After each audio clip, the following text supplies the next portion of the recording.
Hello everyone. Welcome to the second meeting of the Lawctopus Law School Book Club. This month we are reading this book called The Moon is a Harsh Mistress by Robert Heinlein. A very sexist and a gendered book title, but we thought it has a lot of similarities with law also. Like they say, law is a harsh mistress. So we thought that it will be a nice book to read.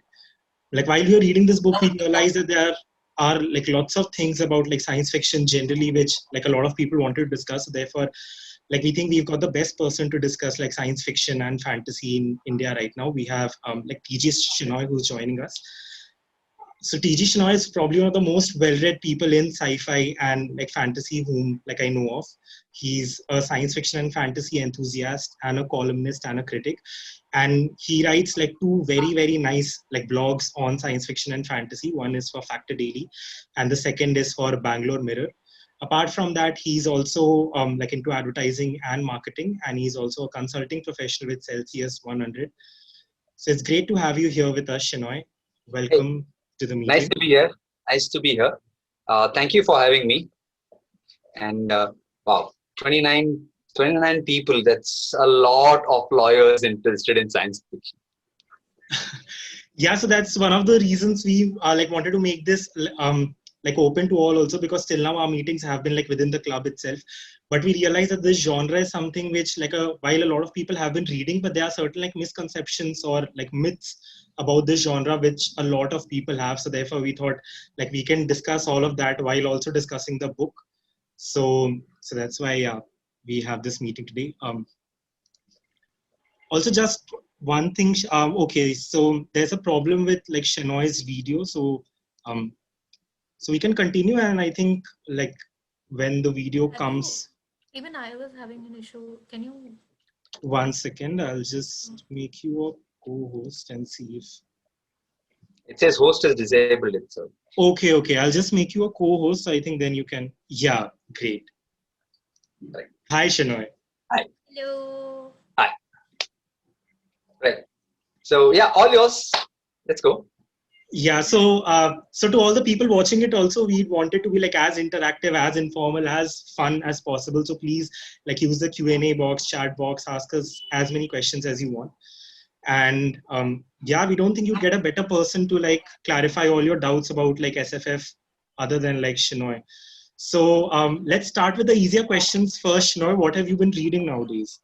Right now I'm reading this sort of spec-fic horror generative novel called Subcutanean.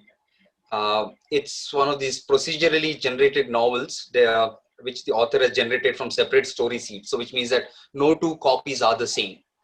Okay. Right. So everyone who gets the novel gets a different version of the novel. Wow. Is this by Yudhanjay by any chance? Or? No, Yudhanjay Vijayarantne, his Salvage Crew, he used AI poetry. So, okay. Yeah, so he used a planetary modeling system. He created this algorithm used sort of Markov chains to sort of figure out what happens in the novel and all that sort of a thing. Then he has this little AI poetry project on the side, which he put up on Instagram as awesome poetry. And a lot of people say, hey, awesome poetry. And then, he let out the secret, it's actually an AI that's writing it. And he integrated that poetry into the novel. Whereas this one is completely, procedurally generated. So there are various story seeds. So which means while the overall story remains the same, certain situations change, certain names of characters change, the decisions that certain characters make keep changing. It's by this guy called Aaron Reed. So you can look it up. It's called Subcutanean. Okay, for sure. Yeah, that sounds super interesting. And also just like a general warning to everyone who's watching, I think by the end of this talk, your TBR list is going to like be massive, and you just have like books added onto that. So like I hope everyone's prepared for that. But yeah, that's super interesting. Like all everything, all the books have like a different story. This is something similar also to like what I think Netflix had like some time back, where you could choose a story and then it'll take you to a different like storyline. With the Yeah, with the Bandersnatch. Yeah. And then like there are books also, I think, based on like a similar pattern also. So I mean, this format is very. I mean, it's been around for decades now. I mean, it used to be called Choose Your Adventure. I mean, as children, we've read that, right? So you read a part, you read about 30 pages, and then it asks you, should Ram go into the cave or should Sham go up the mountain? If Ram should go into the cave, go to so and so page. If Sham should go up the mountain, go to so and so page, and then you choose your own adventure. But those are set patterns, right? Here it's completely procedurally generated. I mean, at the end of the book, he tells you what's unique about your book and all of those things. There are static versions for those who prefer print and all of that. So it's fascinating. And I just read today that it's been shortlisted for the Lambda Literary Award, which is usually given, which is not usually, it is only for LGBTQ fiction and non-fiction. So it's been shortlisted for that. So a lot of queer relationships and talk of memories and all that under a veneer of horror. Okay, boss. So, like, how did your journey with like science fiction fantasy start? Because you're a heavy reader of the genre. So while we'll discuss later whether this should be like a genre in itself or not, but like, how did you like fall in love with these kind of books? And like, do that comprise of like all the books you read, or do you also read like outside the genre also? I do read a lot outside the genre. I read murder mysteries. I read history. I read a lot of Kannada novels. So anything that catches the fancy, but a bulk of it is science fiction. The cool thing why science fiction is to say probably like what they used to say about weed once upon a time. Reality is for people who cannot handle science fiction. Right, but to be honest, it was sparked off by reading the good old when I was a kid, reading H.G. Wells and Jules Verne and the War of the Worlds and Journey to the Moon, 20,000 Leagues Under the Sea. Of course, at that point in time, I read that as classics, as most of us did. It's only much later with that when I joined college that for PUC that it's what's called science fiction. Oh, okay, fine. Let's see what science fiction is. Thankfully, I happened to go to Christ College, where there are a lot of like-minded people who were into this for a long time, and that's how I got introduced to the Asimovs and the Heinleins of the world. And I found the genre fascinating, because if you ask me if there is a literature of ideas, it is science fiction or speculative fiction. When I use speculative fiction, by that I mean science fiction, fantasy, and horror. Right? Something that asks the question, what if? Right? So those kind of thought experiments, those kind of, of course, those little rocket ships and superheroes and all that fun help. But at the end of the day, just the exploration of, of ideas, right? I found that absolutely fascinating. I mean, that probably takes away the fun of reading science fiction. You read it like, it's a treatise or something like that for the ideas and all. But at the same time, it's jolly good fun to read about space battles and all of that. And like I was telling you, when you asked on Twitter about, is there something called sort of legal science fiction and all that, right? One thing that science fiction does is imagine new situations, new world orders, new power structures. Ultimately, it comes down to power, right? So new power structures and what happens in most of these is the law is usually sort of part of the plumbing, right? You only notice it when it isn't there, right? It's sort of part of the plumbing, which is where books like Moon is the Harsh Mistress or Kim Stanley Robinson's Mars trilogy, these sort of foreground the law a little bit. Or like if you look at Robert J. Sawyer's Mind Scan, right? A lot of it happens in the courtroom, and it's to do with the concept of personhood and all that. So basically what happens in that is once you get old, you can sort of upload your mind into a new body. So that person becomes you, and you go to the far side of the moon to die or whatever it is, expected to die. But then one person decides to come back, and then there is this protracted legal battle as to who who is X. I mean, both of them have the same memories, the same rights as per law, and how that whole thing is resolved. So a lot of courtroom drama happening. So like that. So different power structures, different situations, lots of great aliens, right? And all of those aliens necessarily aren't bipedal green men, you know.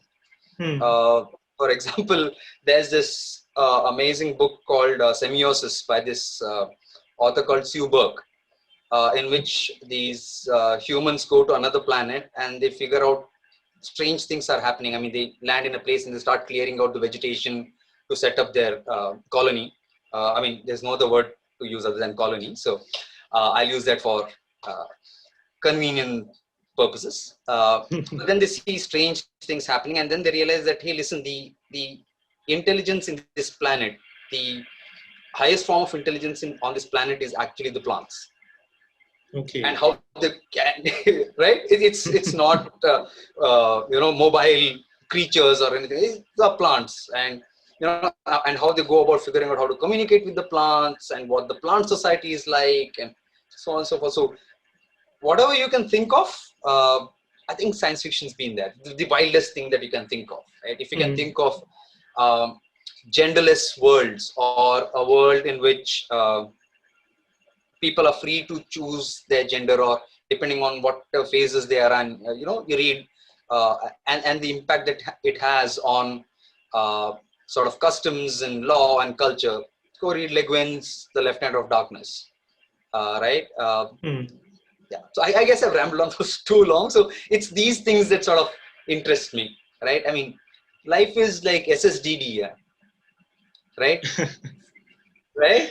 So it's at its heart, science fiction is sort of good to keep your brain ticking over, and it's good escapism, right? To escape into new worlds and immerse yourself into new systems and wonder, put yourselves there and see how it goes. Yeah, but lots of things from this answer to ask, and we'll slowly pick all of these strands one by one. But just to tell all the people attending this meeting today that before we chose the book for the month, I had actually put a message on Twitter to Shenoy asking him that, we are thinking of reading science fiction. Is there a thing as legal science fiction which we can read to have more themes around law and similar discussions which can be had? So then he gave me a list of books which you could choose from, and then we finally stumbled on this book. But one thing which caught my attention particularly is, like I said, science fiction asks a lot of what ifs.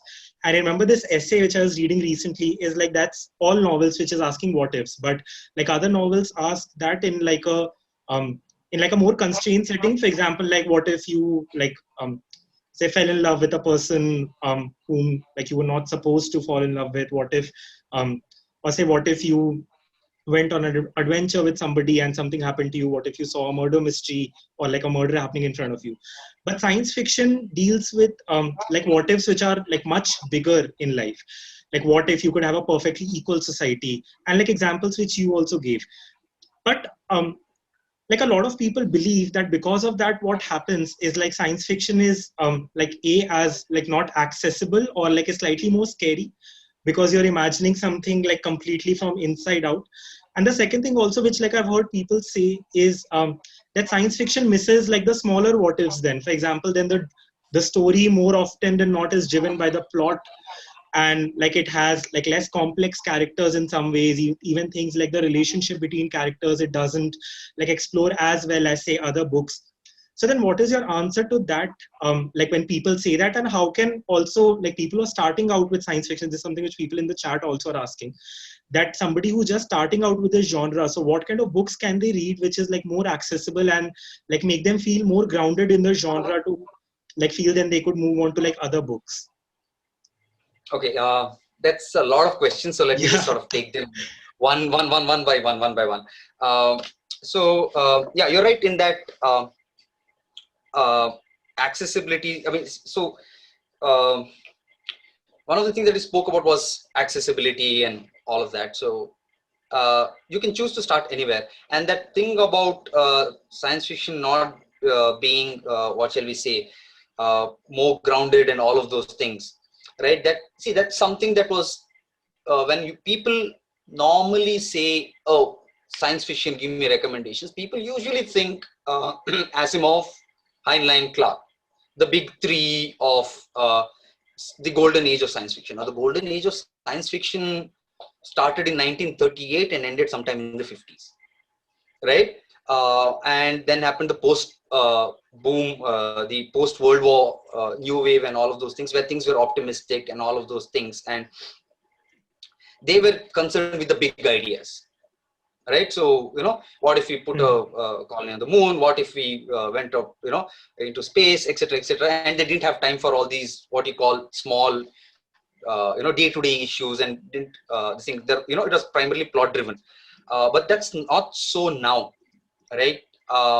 Today we're living in what you call a second golden age, or the actual golden age of science fiction fantasy, if you ask me, because what the so-called original golden age was primarily American, right? So it came from, while there were women writers, invariably all of them whose names you will find being recommended were white, middle-aged white men, right? That's not the case anymore, right? Now there's so much science fiction coming out of even India, it's coming out of Sri Lanka, it's coming out of Africa, and it's a lot of black writers are writing, using their experiences, which brings me to the other point about science fiction, that the charge that's leveled is, oh, it's all about ray guns and, spaceships and superheroes and all that. No, the really good science fiction, if you look at it, is an examination of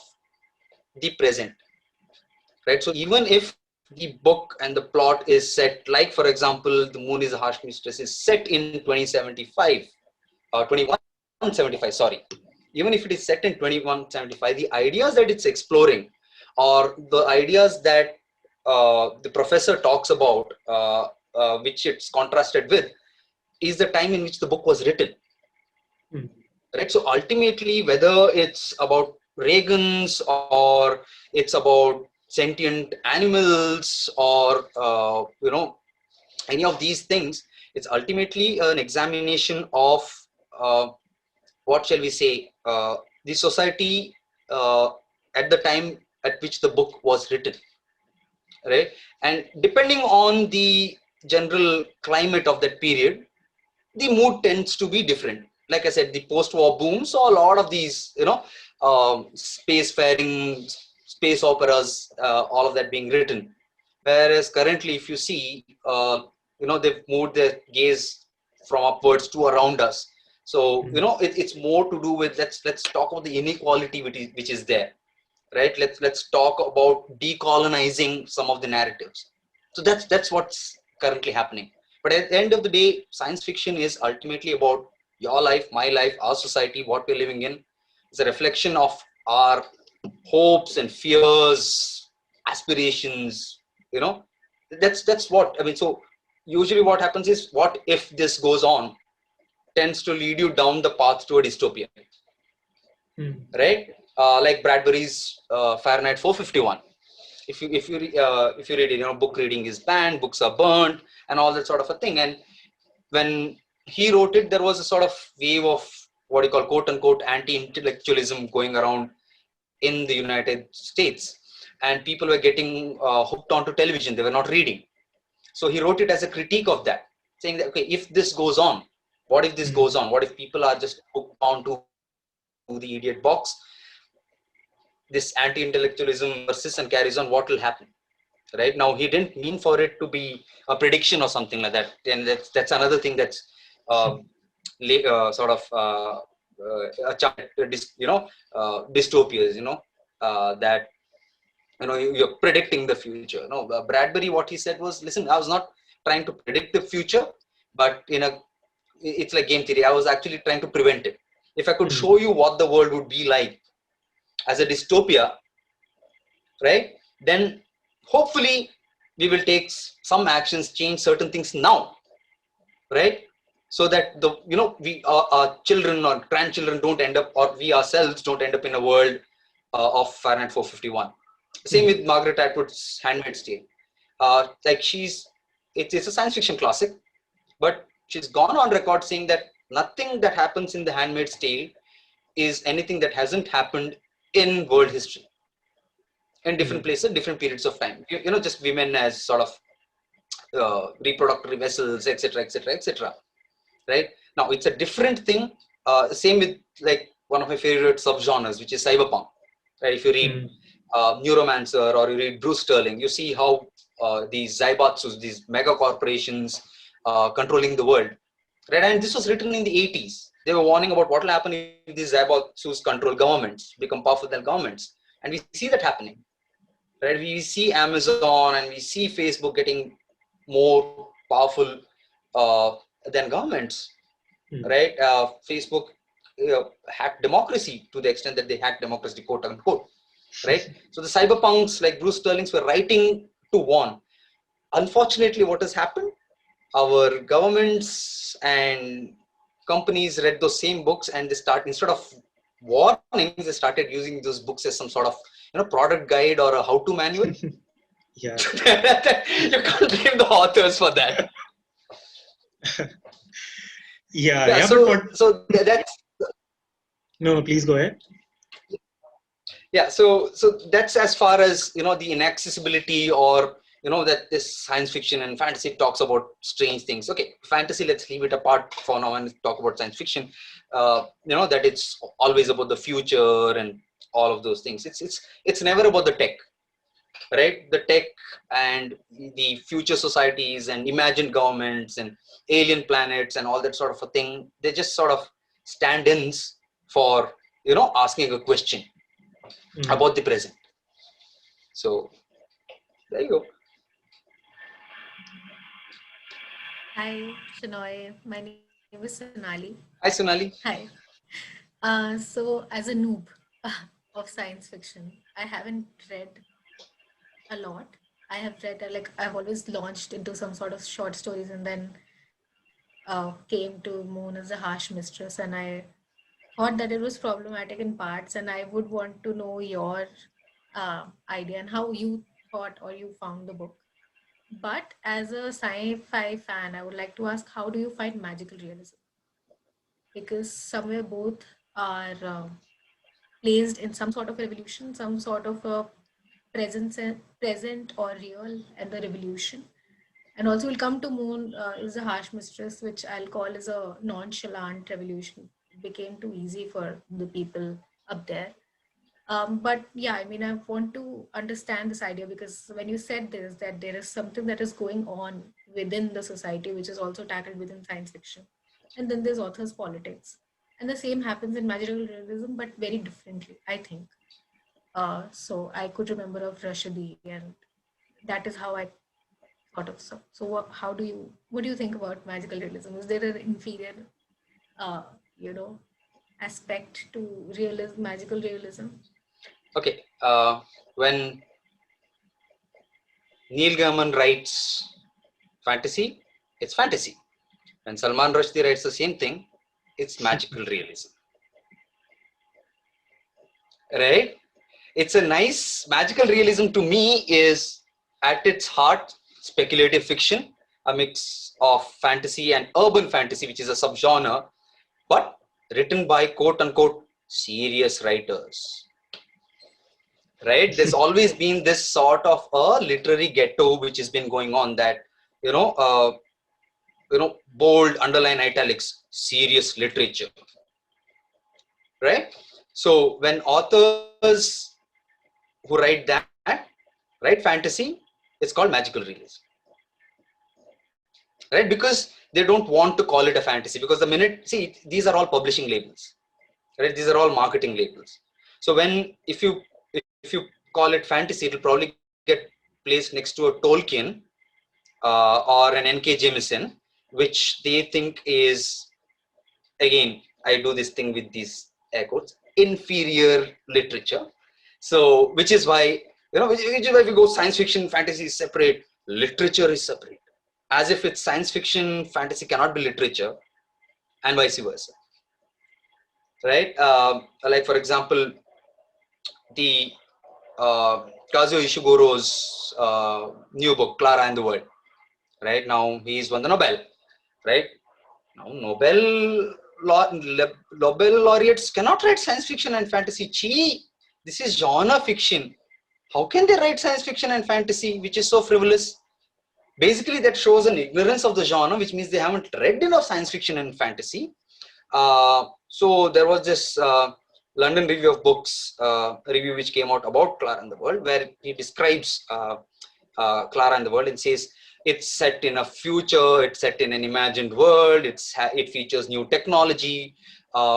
So this book, sort of very apologetically, not Ishiguro, the reviewer, very apologetically says, this is just about technically, he uses a lot of commas and end dashes, to be as sort of apologetic about it as possible for having used the term science fiction, just about technically science fiction, and quickly moves away into something else. Right? So it's like that. Same with when Ishiguro wrote The Buried Giant. He actually in a interview, The Buried Giant is fantasy, right? But it's Ishiguro. So in an interview, he made the mistake of saying, I worry if people will call this fantasy. And then the grand dame of SFF, Ursula Le Guin, was always championing this, took objection to it and wrote a nice long essay asking Ishiguro, why are you looking down upon fantasy? Just look out for that essay. I think it'll clarify a lot of doubts. Even Ursula Le Guin also had a run-in with Margaret Atwood. Now, Margaret Atwood also, her work is science fiction and fantasy and all of those things, but she prefers the term speculative fiction at best, right? If not literature in bold, underline, italics. And according to her, science fiction is basically talking squids in outer space. So again, Ursula Le Guin sort of had, that little bit of she wrote a rebuttal to that whole thing, and look it up. It's good fun. So that's my sort of shortish long answer. I can go on about this because it's something that a lot of us SF fans are sore about, right? That thing. But then you look around you. You look around you. What are the books that are getting turned into TV series, or what are the kind of books that are being made into movies? You take any year, out of the 20 blockbusters, right? 18 will be science fiction. I mean, if you include superhero fiction as science fiction, right? So, yeah, this sort of ghettoization has been going on for a long time. It happens with almost everything. So, it's like that. Yeah, but this brings to a question which I also had, like, what exactly is speculative fiction?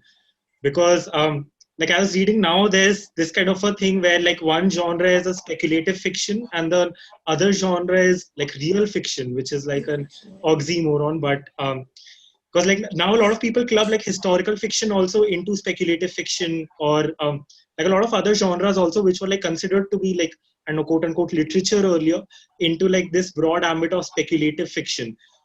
So like, is speculative fiction just like SFF, or is it something which is like broader in scope than that?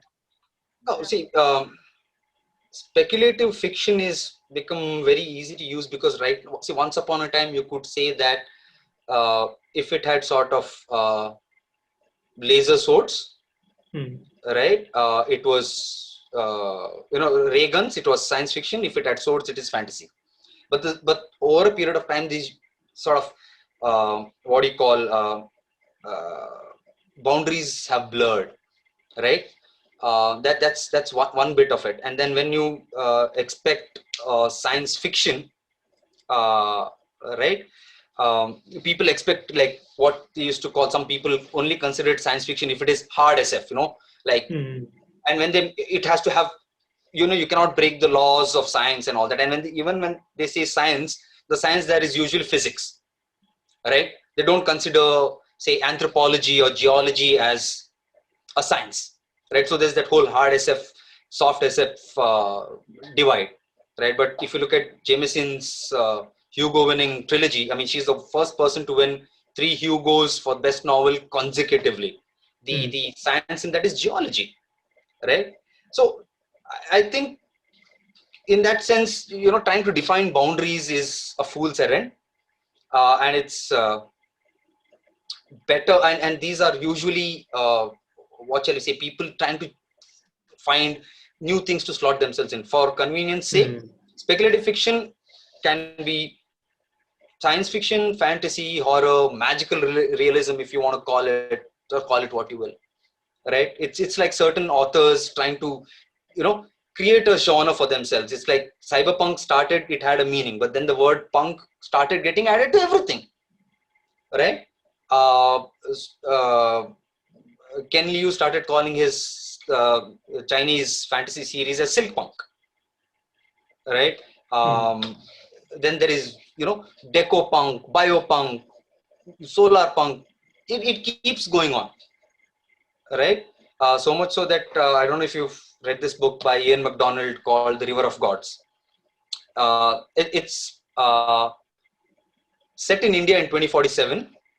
Absolutely fabulous novel. It's set in 2047 on the eve of the Indian independence, August 15th. But the India there is completely balkanized. There's a lot of rogue AIs running around, but one thing hasn't changed is that Indians are hooked on to soap operas. They're still going strong. They've all become small nation states. So Awadh is at war with India, with Bharat and all of that. Bharat has its capital in Banaras. The state of Bengal is trying to tow icebergs to create monsoons and all of those things. And so Ian MacDonald was asked, okay, so, what genre would we put this in? And, he sort of tongue-in-cheek said Cyberpunk. It's like that.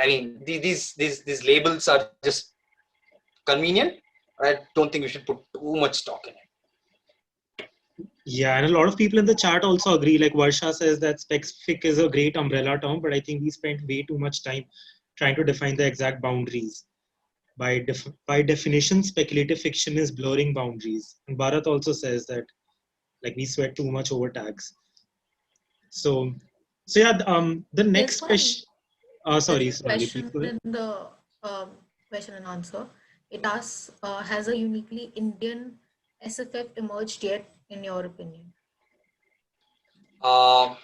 Uniquely Indian SFF, if you ask me, is to be found in what shall I say, our regional languages, right? They are sort of as Indian as they come, right? In terms of being culturally rooted and stuff like that, where the family is, the smallest unit, and invariably all stories have a happy ending, right? So there's a lot of science fiction in regional literature, which is, as Indian as they come. Then over the last, if you ask me, 4 to 5 years, there is a certain, what shall I say, renaissance of SFF in English in India, right? And they're going beyond just a good test would be you change the name of the city and change the name of the characters into foreign locations. Would it work or not, right? And all these are just sort of appending those things. They're rooted in culture. They draw from history, right? If you look at, for example, Samit Basu's latest book, Chosen Spirits, it's set just 10 years into the future, and it features, it talks about the CAA riots and all of those things. And that book could not have been set anywhere but in India, and couldn't have been written by anybody, by an Indian living currently, right? And like I said, even though it's set in the late 2020s, it's an examination of our time now, right? What's happening now, right? Similarly, on the fantasy side, there was Indrapramit Das's The Devourers, which is about werewolves, Mughal history, a lot of queer relationships, and all of that. And so there's yes, there is a unique strain of Indian science fiction in English, which is being written. Just last year, there was this book called Analog, Virtual and Other Simulations of Your Future by Lavanya Lakshminarayan. Bangaloreans will love it. So will everyone else. So it's basically set in a future where cities have been privatized and corporations run cities. And Bangalore is now called Apex City, right? And this corporation runs a city like the way HR would evaluate your performance using the bell curve.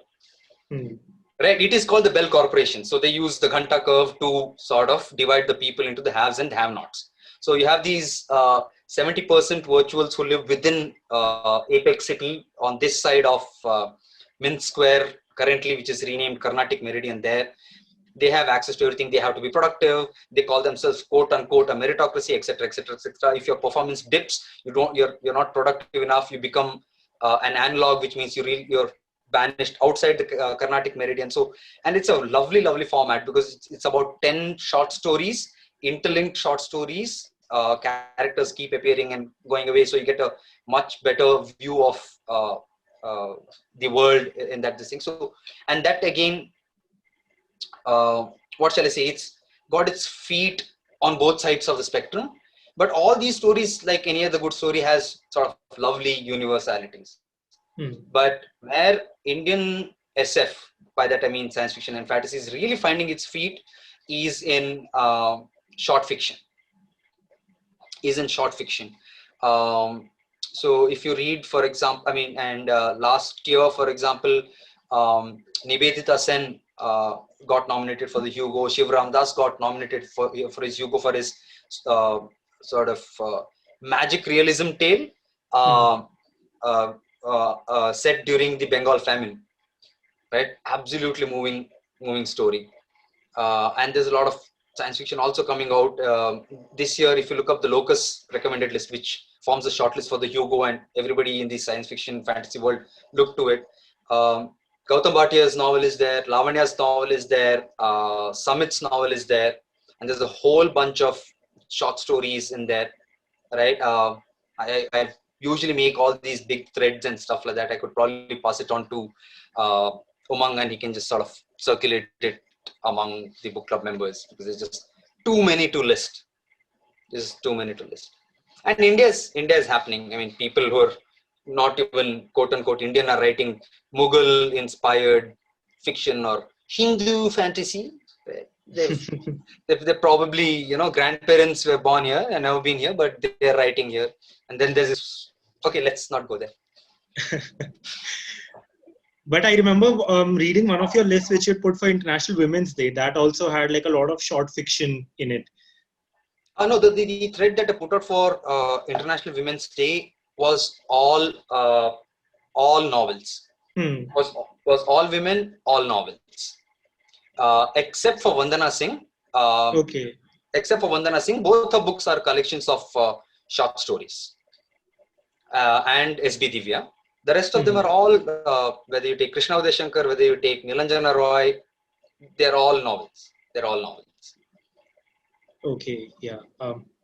So also, like when you talk about like Indian science fiction, one thing which I wonder is how, like after the three-body problem, like Chinese SFF got introduced to the world. So you think like a similar thing, like has it already happened for India, or you think that is something which is yet to happen for India? It's yet to happen. It's yet to happen, but I don't think we'll have a three-body moment, right? Primarily because we don't have a Ken Liu. Okay. Right. So there's this gentleman called Ken Liu who is the person responsible for he's a Chinese American. I think he spent some time in China in his childhood, and he went to the US. He became a lawyer. He was practicing law. He also did some programming on the side, and then got into writing and translating and all of those things. And he's a established author in his own right, and then he's translated Three-Body Problem, and it created such a thing, and he champions science fiction in the West while being in the West. Right? So he's in the US. He's a good, well-regarded, much awarded writer in his own right, and he acts as a champion for science fiction in the US. India, we currently don't have anyone like that, right? Whoever currently is there in terms of saying, hey, I'm Indian or whatever, are just going there and becoming gatekeepers themselves, right? Only I know SF, I'll become this great arbiter. Uh, uh, so that way, that's one of the reasons, of course. Then it's also a bit of a supply side problem, in the sense that you need last year 3 novels made it to the shortlist.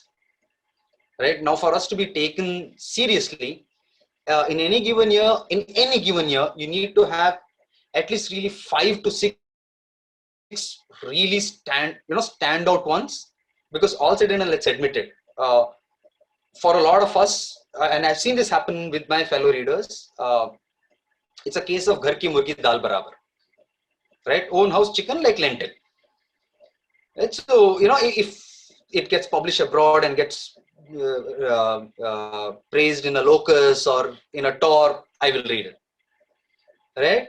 Whereas if one poor bluff publication or Hatchet India publishes it and find it in the bookstore and the Indian writing, you will probably not touch it, because I know people who are proud to say that, hey, I don't read any fiction by Indian writers, right? So that's the other thing that needs to change, because in China you have this massive domestic SF readership, and there's a massive community which is there because they read their own, right? They read their own, which is, see, for example, one of the reasons why I can't read books, like serious books, is it's written for a foreign audience, right?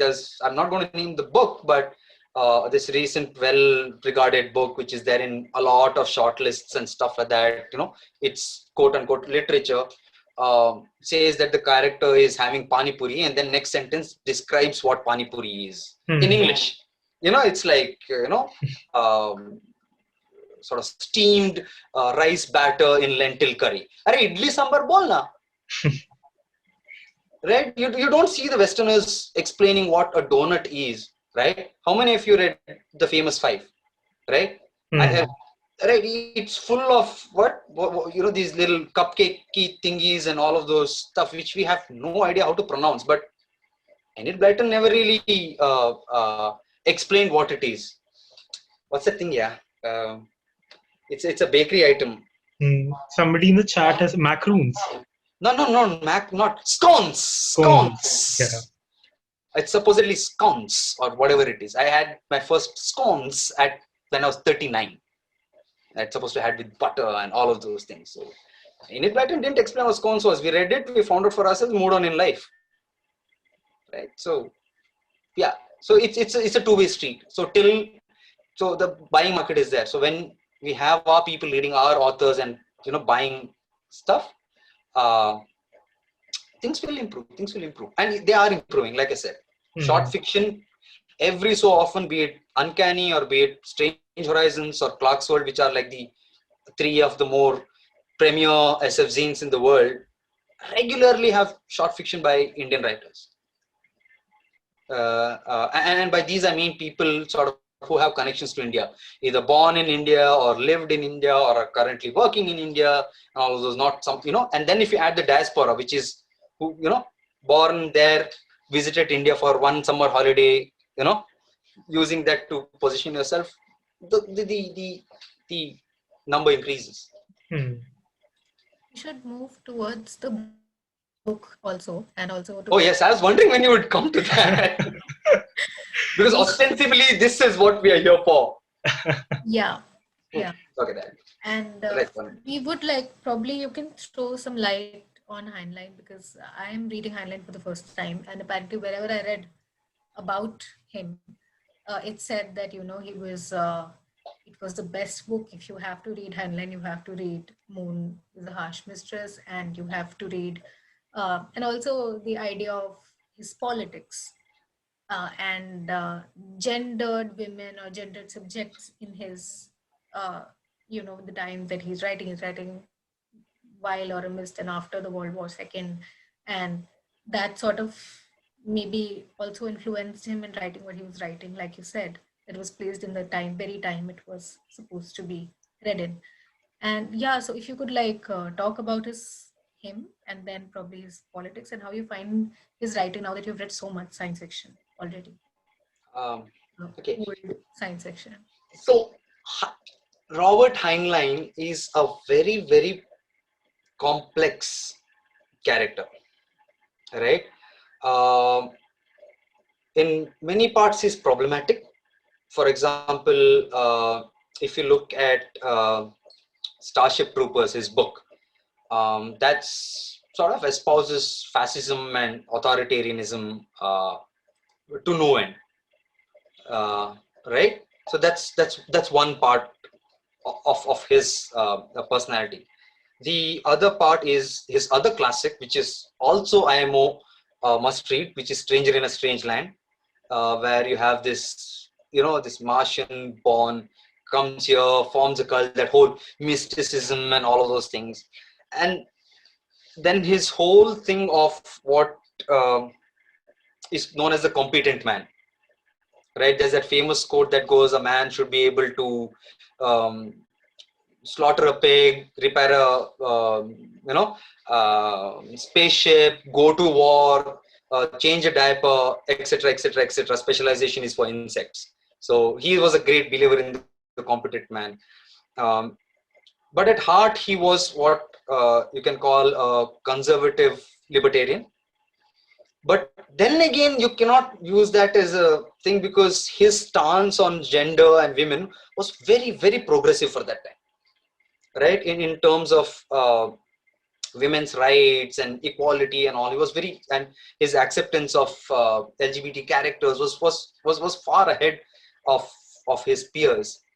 And so in that sense, to judge his politics by just the moon is a harsh mistress may be a bit harsh, but it's a good way to sort of look at how he explains his personal idea of libertarianism. Like the words he puts in the mouth of the professor, rational anarchy.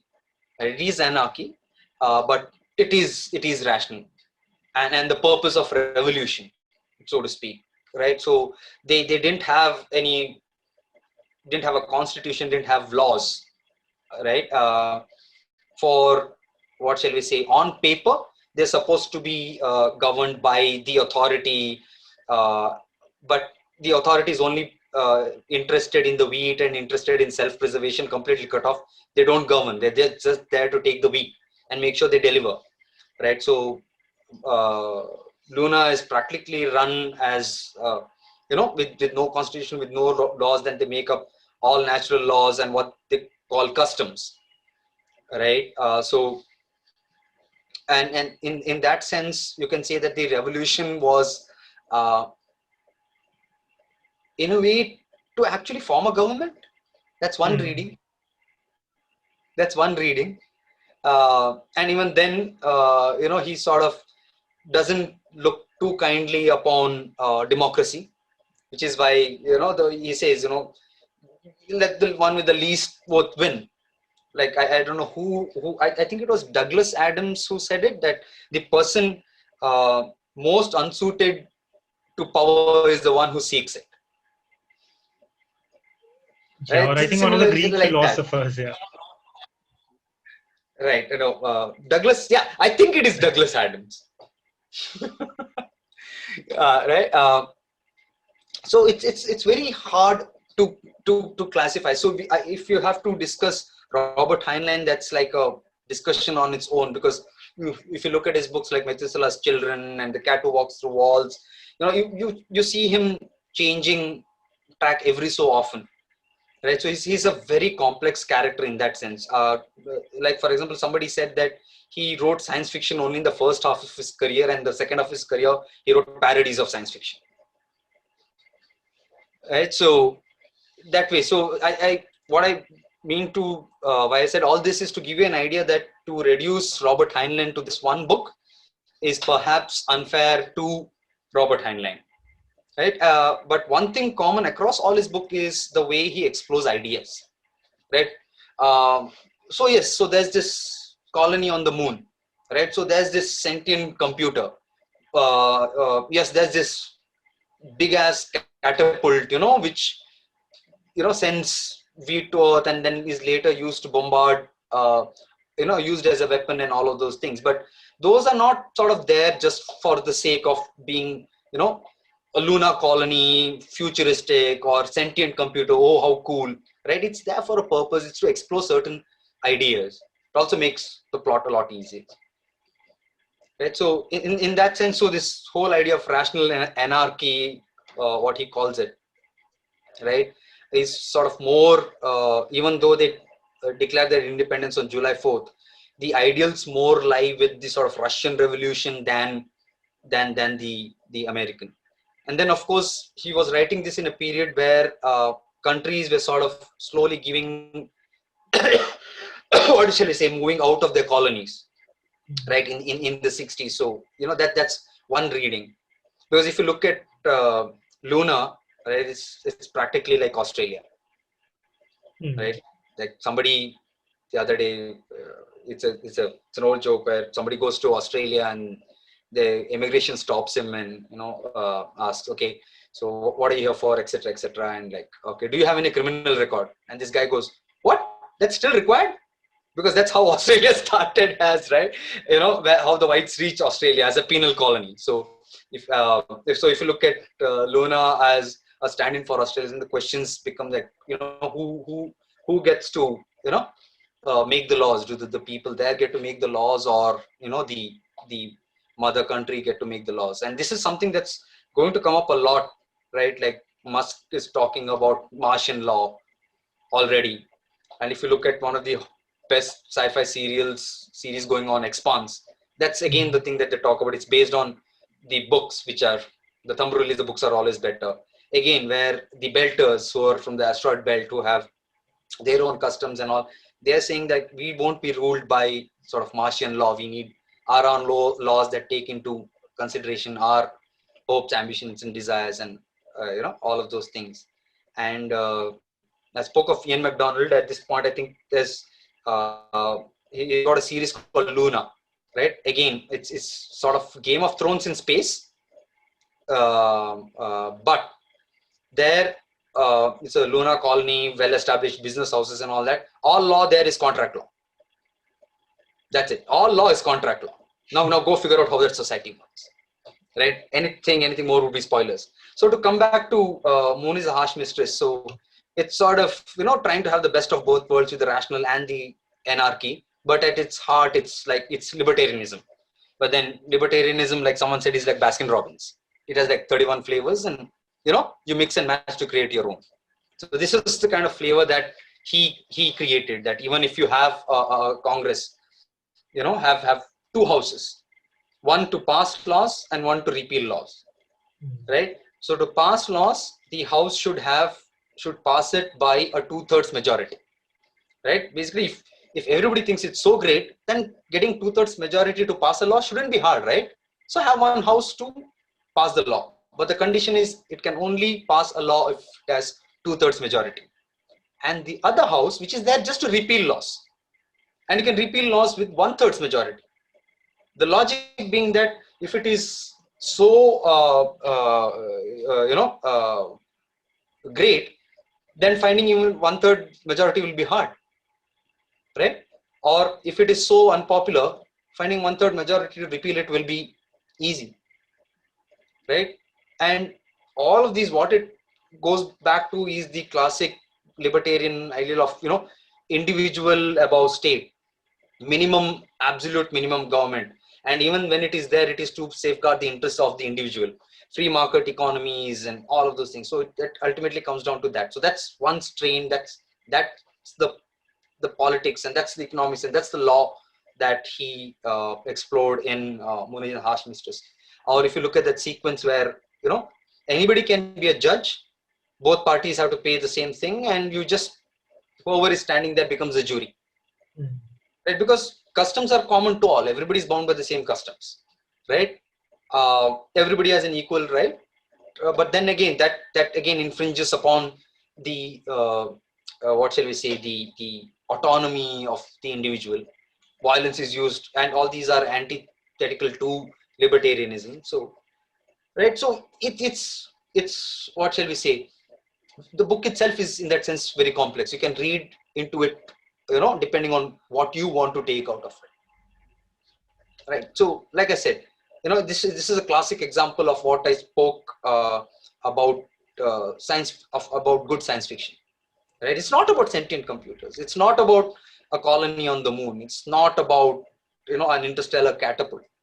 It's about the society. It's about people wanting to live life the way they want to. It's about personal. It's about liberty. It explores economics, right?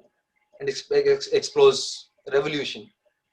That's what it does. I mean, in all this thing, now you cannot discuss all of these if it happens instead of the moon, he set it in, say, an undiscovered continent on Earth, right? Because one of the fundamental things is that the people who spend more than 6-8 months on the moon cannot come back to live on Earth, so end up living there permanently. So that's very important to the book, which is why it had to be set on the moon, so that he can explain, this as a reason why it couldn't have been Earth. And then this becomes a vehicle to explore all these ideas, right? Like I said, libertarianism, be it about freedom, etc., etc., etc. So I guess I've spoken for so long. I mean, you're the bright young minds. You're the lawyers. You tell me what you took out of it. Something I was really shocked when I read the book, when I read it, so generally when we look at something which is lawless, it is generally fraught with a lot of law. So it is consumed and it is saturated by law, and the entire idea of lawlessness is too much state law. But here are the people who are outliers or standing outcasted by, let's say, the earth is a state. But it is very refreshing to also see, because I have read Giorgio Agamben and his idea of state of exception, and where he talks about that there is a surplus of law within where the US is imposing, let's say, emergency or exception, or people to be sent in jails where there isn't any law, or where people who have migrated to US have been, living. So this, how do you see it, and why do you think that he placed Moon as probably an ideal anarchy, what I would call, because in paper it would look exactly how he's placing it, that everybody is obeying everything, everyone is polite, everyone is nice, despite being criminals. And it's sort of a very paradoxical sense, as in they were criminals, and then you can also, like, in my mind I was thinking about maybe they were political prisoners, and that is why they're more liberal. So something, as in, why do you think that was there in the book? Did he choose to be amicable? Why did he choose Moon to be a Luna, to be like loonies, to be such amicable people, driven by the, let's say, the conscious of the AI? I don't know. I think the AI was the conscious. No, I mean, one thing you must realize is that these whatever happened on Luna is started because it was a penal colony, right? So, and it's set on the moon primarily because resources are so low, right? You cannot willy-nilly expand the colony as much as you want, which means you have a limited amount of space, limited resources, which sparks the whole thing off, limited air, which becomes a commodity. Women tend to be less there, right? Deported there. So all these things, basically what it has ensured is that you better curb down your violence, etc., if you want to sort of continue living, because there's no other way. If you enforce the law, then you can get out of it, right? And when we use the word like lawlessness, that's again a fallacy, right? They had their, whether you call them a law or not, whether it was codified in as a code or not, or in a constitution or not, they had their customs, which were laws they lived by, right? It's like calling the Wild West, lawless, right? They were not following your laws, but they had the law of the jungle. They had their own laws. The Red Indians were there. Yeah, all of those things. So to call it lawless would be wrong, because it isn't law the way you understand it. Yeah, no, I meant that. I meant exactly the same thing. That when it is out of the scope of the state, there is no law in the sense that there is no law that defines them. There is a society that still lives and that still forms itself from the means of just relativeness to each other. But also there is a surplus of law because the state is sort of looming over that area which it calls lawlessness, which it says that, it is not governed by a certain specific law. So in that sense, I sort of questioned you with, that there was no looming sense of legal or order which was controlled from the outside or something that came from within. That is, Yeah, true. And in terms of law, yes, but it's to do with life. And they, in the beginning, it's made clear that, if we don't stop, if we don't stop producing wheat like we do, or if Earth doesn't give us more water, doesn't send more things here, we are looking at cannibalism in 9 years. Right, so that's what sparks the whole thing off. So while there may they were left to their own, right, the authority is there, like some sort of quasi governmental authority, but as we see in the book, it's there only in the interest of seeing that the wheat is sent and in Earth's interest. Right, it is there like a prison warden. Right, I will only do things which suit my interest. As long as you guys, it is like in any prison, as long as you guys have your rules, follow, and don't get violent or don't create trouble for me, I'll let you do your own thing. That was what was happening. But this, you do your own thing, I'll do my own thing, meant that the loonies would be eating each other in 9 years, which is why they wanted either we stop sending wheat or the Earth send, which is where the revolutions takes root. So there may not have been this looming threat of law being imposed. That's the paradox, that irony or the paradox I mentioned earlier, that this thing of this threat of government and the threat of taxation, right, which is how it all starts, of involuntary taxation and all that, actually comes during and after the revolution. Yeah. Right, and he very clearly calls government a disease. That every society should try and avoid. Right, but again, if you don't have any sort of form of government, then it becomes an anarchy, which is where he tries to bring in the rational part of it. So the larger thing was survival, right? But once you survive, right, so as long as you're just fighting to survive, you don't need laws, right? Nobody has the time for that, right? But then once you start surviving, or when you do realize that you get this, or we stop doing wheat and all that, and you start becoming settled and more prosperous, that's when you need laws, and that's where the threat of it comes from. Which is why, sorry about spoilers, if you look at it, Manny at the end, sort of says, okay, I'm doing well left to this place. I shall now head out with, with fellow cobblers. Yeah. One thing which I found particularly fascinating was this idea that like governing people through having no laws was like how this book can be contrasted with something like The Dispossessed by Ursula Le Guin, where like some ideas in terms of like having no laws but still like having a very, very strong like a moral code imposed on you as to how you can behave is there. And like how in lots of ways people say that a written law is better in that sense, because at least you have something external to refer to, versus if you just like have that internal set of like governance, that's something which can also be like sort of weigh on you a lot. So like this also brings me to this one question, which is like Robert Heinlein initially was like had his leanings to the left, and then slowly I think he turned like more conservative and like towards free markets. But at the same time, you also had people like Ursula Le Guin writing who were like very, very strong proponents of like economics and politics from the left. So, and these two people were writing during the same like same time and era when like the Cold War was like at its peak.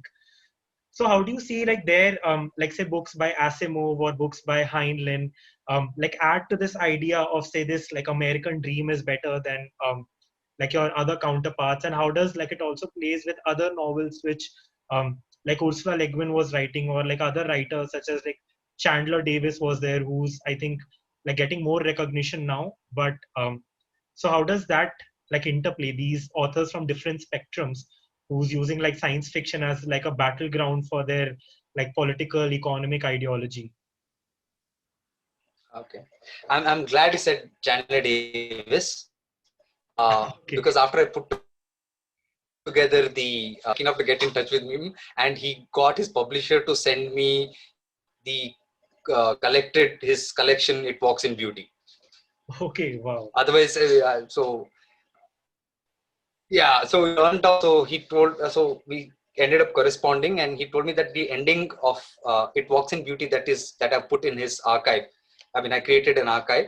Uh, uh, is different from the one he chose, and it's there in the collection. I told him, listen, I cannot afford the collection. I'm just sitting here in Bangalore, India. I can't afford it. So he got his thing to send it to me, and that is a good example of socialist SF. Now, people like Chandler Davis have always been there. People like Chandler Davis have always been there. People like there have been others as well who've explored leftist or socialist ideas. But what happens is that though the magazines that were there at that point in time, like for example, if you take Analog, which was edited by John W. Campbell, right, and he's one of the most influential figures in science fiction, but he happened to be a racist.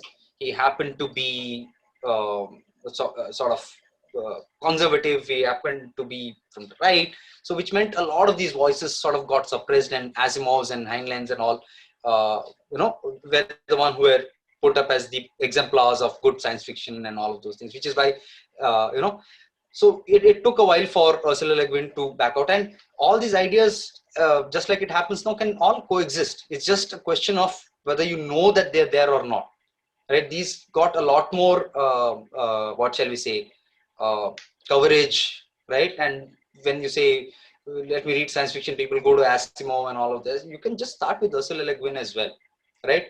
There are a lot of people like that.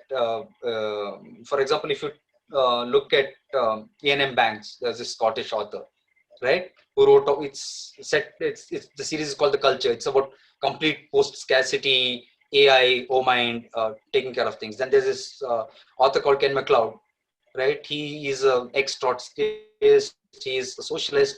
Most of his writings reflect that, and he's still writing books. He's still alive and he's still writing books. Kim Stanley Robinson, who I mentioned, right? He's again, from the, just like Ursula Le Guin, very left-leaning thought, collectivism, right? Socialist, utopian, exploring a lot of ideas and all of those things. So people from both sides of the spectrum have always been there. It's just a question of who you know about and who you choose to read. If you go looking for them, they're there. They've always been there, right? It's like people who say, hey, I didn't know there was Indian science fiction. It means that it doesn't mean that there is no Indian science fiction. It doesn't mean that there's no socialist SF. It's there. It's just that you don't know about it. So really serious, you'll go in search of it and you'll find it. But it's also a lot about like the space which is given to like certain ideas, right?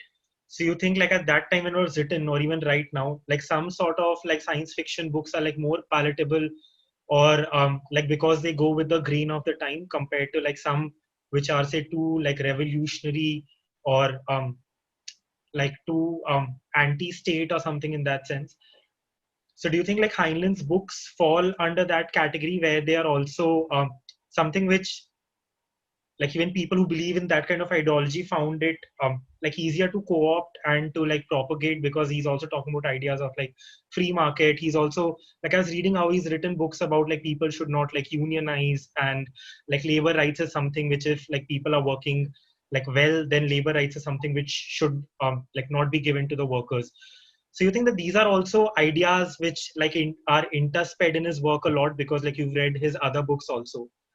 So or do you think that this is something which is like not as strong in his like works? No, the sort of conservatism, right leaning is very strong in his books, right? Libertarianism is very strong in these books. But the people in power You think they read science fiction to get there? Those days at least they needed a Heinlein to tell them the way they will go ahead and do what they do. Actually, in that sense, science fiction is a great vehicle to critique things, because then you can say, I was criticizing the Martians. I wasn't criticizing the government in power. Right. So lots of people sort of, that is why, like I said, it's a great way to examine the present of when the book was written. So you set it on the moon and you make it between moon and Mars, when actually it is between probably US and the UK, or the UK is maybe sort of controversial if you write it as a realistic book. So you take the recourse to science fiction and make it as between the Mars and the asteroids.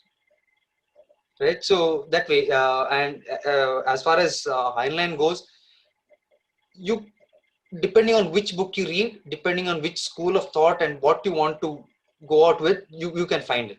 Right, which is why I said, he sort of went all over the place depending on which book you read.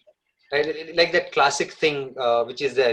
They say, if you go into a murder investigation as a detective, into a murder mystery, thinking the butler did it, all evidence will point to the butler.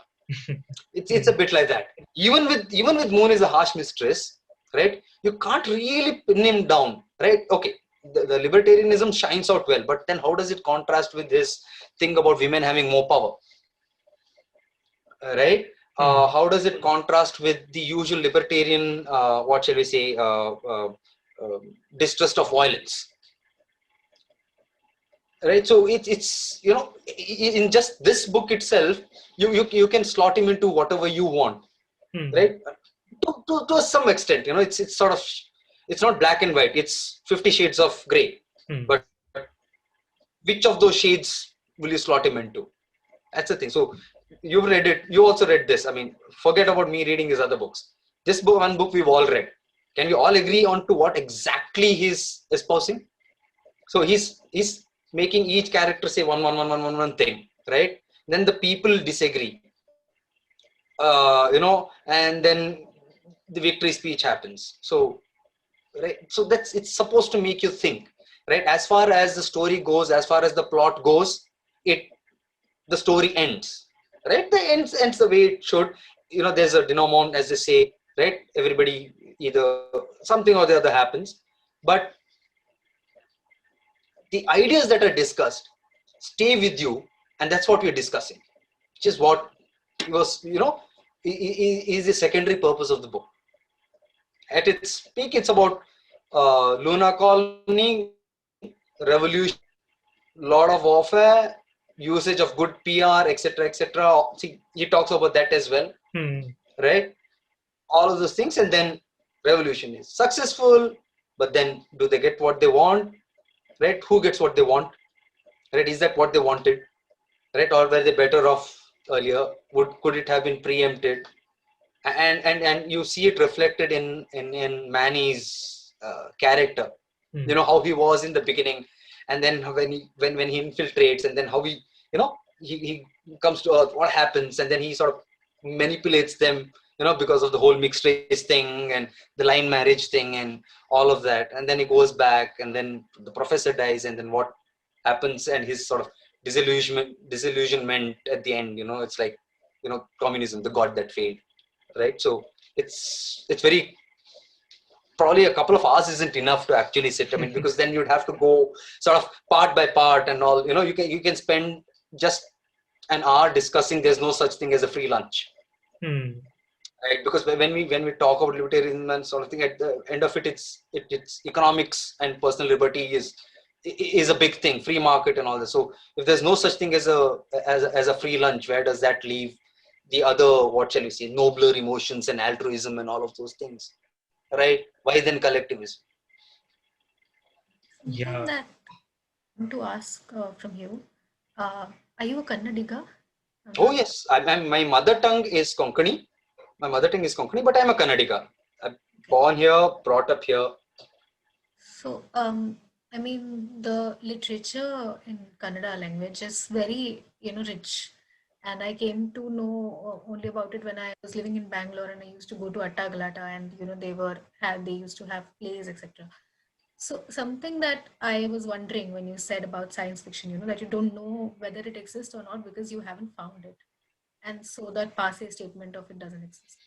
Something I would like to know from you is also that you said that there are authors in regional languages who are writing sci-fi, but when they're converted into a certain book, do you think that the translation has lost it in terms of the idea that they want to imply, or the regionalism or the rawness which the book brings in, the nitty-gritty sort of the intricacies of a book and the setting of where it is placed? Do you think that it sort of gets lost? I mean, it's not just about science fiction. It's about any Yeah. book that's translated, and that ultimately comes down to the translator, right? And how much you want to sort of make concessions to the reader, right? Do you totally decontextualize uh, the cultural aspects to make it more common or not? And how do you translate certain things? Like, for example, if the character is in a temple and avanu tirthavannu tagondanu, tirtha is what, but if you translate it as holy water, right, the meaning completely changes, because in the West or in English, holy water is connected to the church and all that sort of a thing. So do you leave it as what do you italicize, what do you not italicize, what do you literate, what do you translate, right? It all depends on the strength of the what shall I say, the translator. So it's very tricky. I mean, for example, I'm currently working on, just for my interest, a translation of Shivram Karan's 1928 science fiction story, right? And I'm finding it a bit hard to balance things. What do I translate? What do I not translate? If the language that I use is very modern and filled with slang, then you'll lose the essence of it being written in 1928.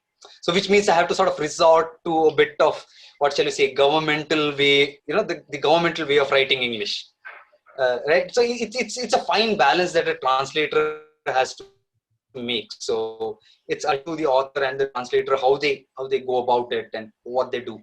Like, for example, we were talking about the three-body problem. The English three-body is not the same as the Chinese three-body, right? So in the Chinese three-body problem, the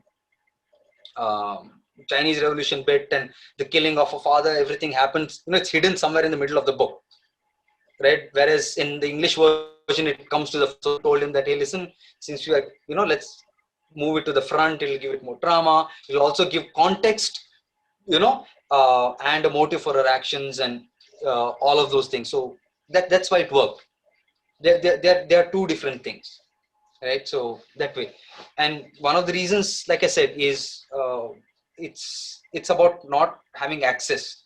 It's also about knowledge, it's also about access, right? Shivram Karanth, who, since you're talking about Kannada literature, he's a Jnanpith awardee from Karnataka. He's a Kannada literature great, right? He's written so many great books, all classics of literature, but he's also written a science fiction story, a first contact science fiction story about an interstellar starship, which goes from Earth to Mercury, and they make contact with the aliens, and what happens next. And he wrote this in 1928, right? 10 years before the so-called US golden age of science fiction, but hardly anybody in India knows this. Forget anybody in India, lots of Kannadigas don't know this, right? But then it comes down to access, because nobody figured out. So which is why I'm sort of 3 chapters in. Then life got a little busy, but hopefully I should be able to finish the translation soon and put it out there, and hopefully more people can then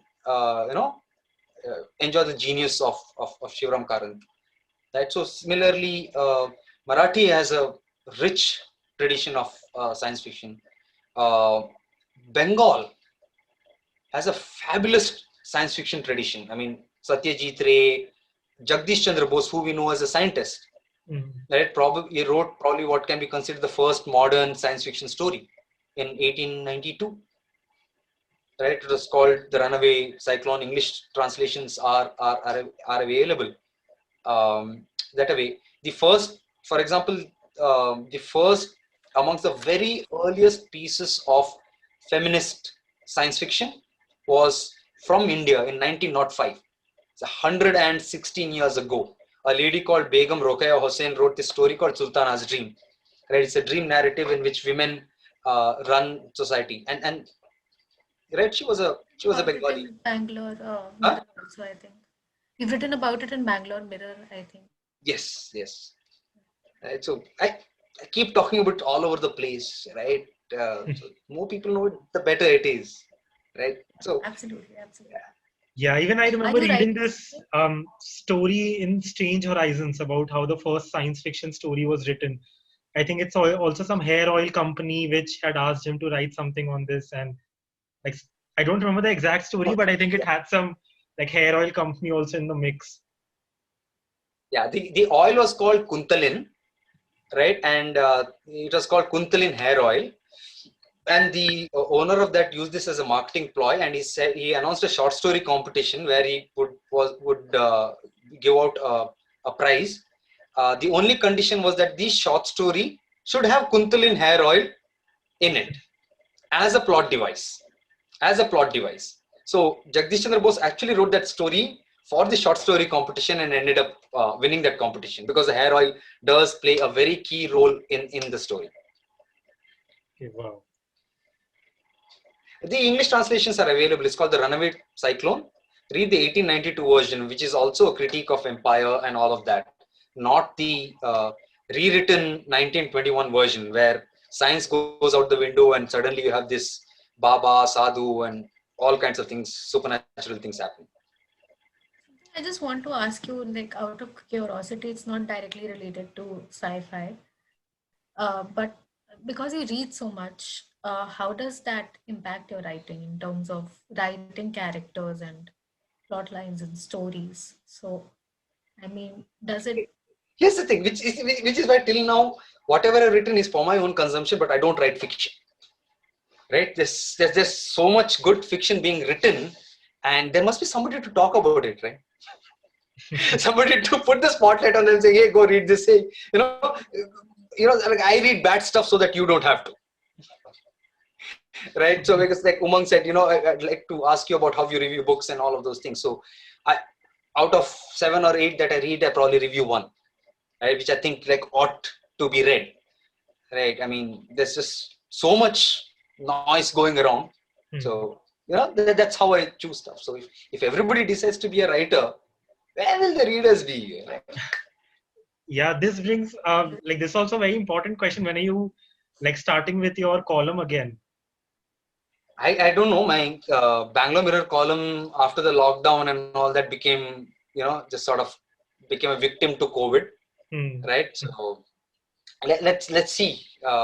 Things should be happening right now. I have this monthly SF book club which I curate and co-host for HasGeek, where we have authors from across the world joining us for joining me and my co-host for a hour-long conversation about their book. So we've had people like Mark Older, Tim Mon, and all of those people. So that's happening. Column, we'll see. Plans are afoot, but then given the state of everything, it's too early to sort of say anything for concrete. Yeah. Also to get back to the book, so like this book was also very interesting for us to read because the last book which we read was called A People's Constitution, which was about like 4 cases and like how these cases impacted like the Indian Constitution. So this book was also something very interesting because this is after the revolution when they're thinking what kind of rights should like go, and like there's this one part where somebody is saying these 3 rights should be there, and then somebody says no, the 4th right also should be there, then somebody says oh, should free air be a right in this. And like also when we're talking about how idea of property also, how this thing started also with like the entire revolution started with the idea of property. So like with India also, when you had the Government of India Act in 1935 on which like the constitution is based, the only right which was guaranteed there to Indians was the right to property. So that's also, I think, a very fascinating thing to understand, like how like most of these things in terms of like fundamental rights also like revolve around the right to property. Like if you look at all these Or cases, enemy properties, right? yeah, Properties, enemy properties, also something that I sort of was thinking about when I was reading the book. yeah, and like even the biggest cases in India also, like Keshananda Bharati and all also, like they revolve around the right to property. So that's also, and I think the science fiction books also explore that a lot. So that's something which I think we can also like read more deeply and understand like how like these fictional societies give rights and how like real societies also have given rights. Because like I found some place on the internet where they said they were reading this book as a treatise to sort of understand like how they can bring an anarchic revolution in reality, or like how societies can be structured. So this reminded me of the first thing which you were saying, how they shouldn't these books shouldn't be read as a treatise. um, but here, like I had one question to ask, like when like there are books like Samit Basu's Chosen Spirits, which explicitly say that okay, this is like the best case scenario which you can have. Like it's not a dystopia, but like he says, the best case utopia. So in that, isn't there like a hint of okay, this is how you should be reading it, as like a foretelling of what the society is going to be? Because like I'm telling you, this is the best case scenario which we can have. Right. Yeah, he calls it the anti-dystopia. Hmm. Right, but it's not a utopia. Like you rightly said, it's a best case scenario.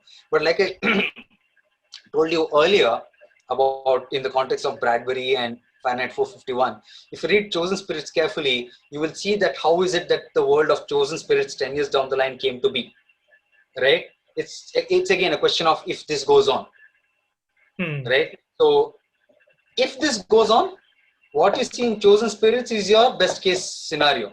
If you don't, if you were not willing to live in that quote unquote best case scenario, right, or you want a better case scenario, or you want Buredin, a worst case scenario, then you need to do something now, right? It's like, I don't want, given the current situation, I don't want Achedin, please give me the good old Buredin. It's like, if you want that, then you need to do something now.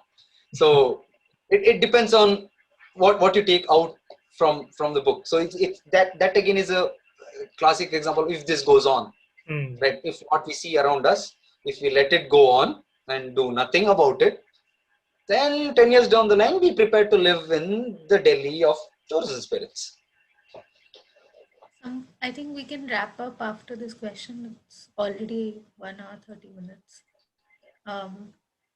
Just one question that Varsha Valsaraj has asked.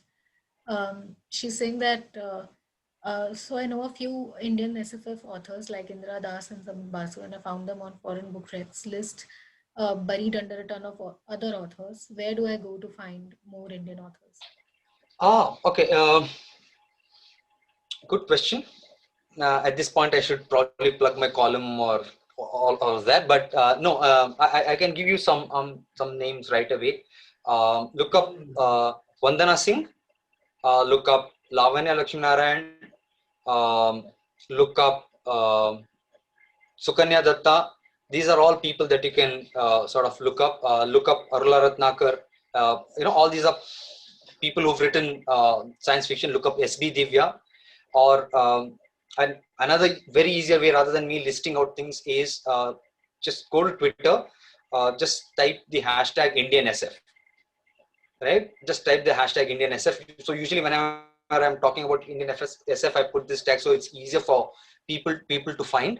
So where I've created threads about women authors, about the best short fiction that I read in 2020. So you'll find a whole bunch of authors that you can read.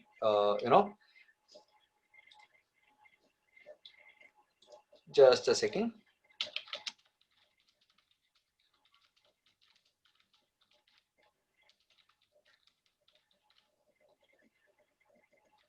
So, yeah. Yeah. I was just saying, if you're open to more questions, then like we have a couple of people also sent in questions. So no, I'm open. I sleep at 3, so it's fine. Okay, that's great. Because like I personally have lots of questions, but then like there are people from the book club also who sent their questions. So if Bharat is here, would you like to ask your question, Bharat? I'll just allow you to switch on your mic if you're there. Yeah.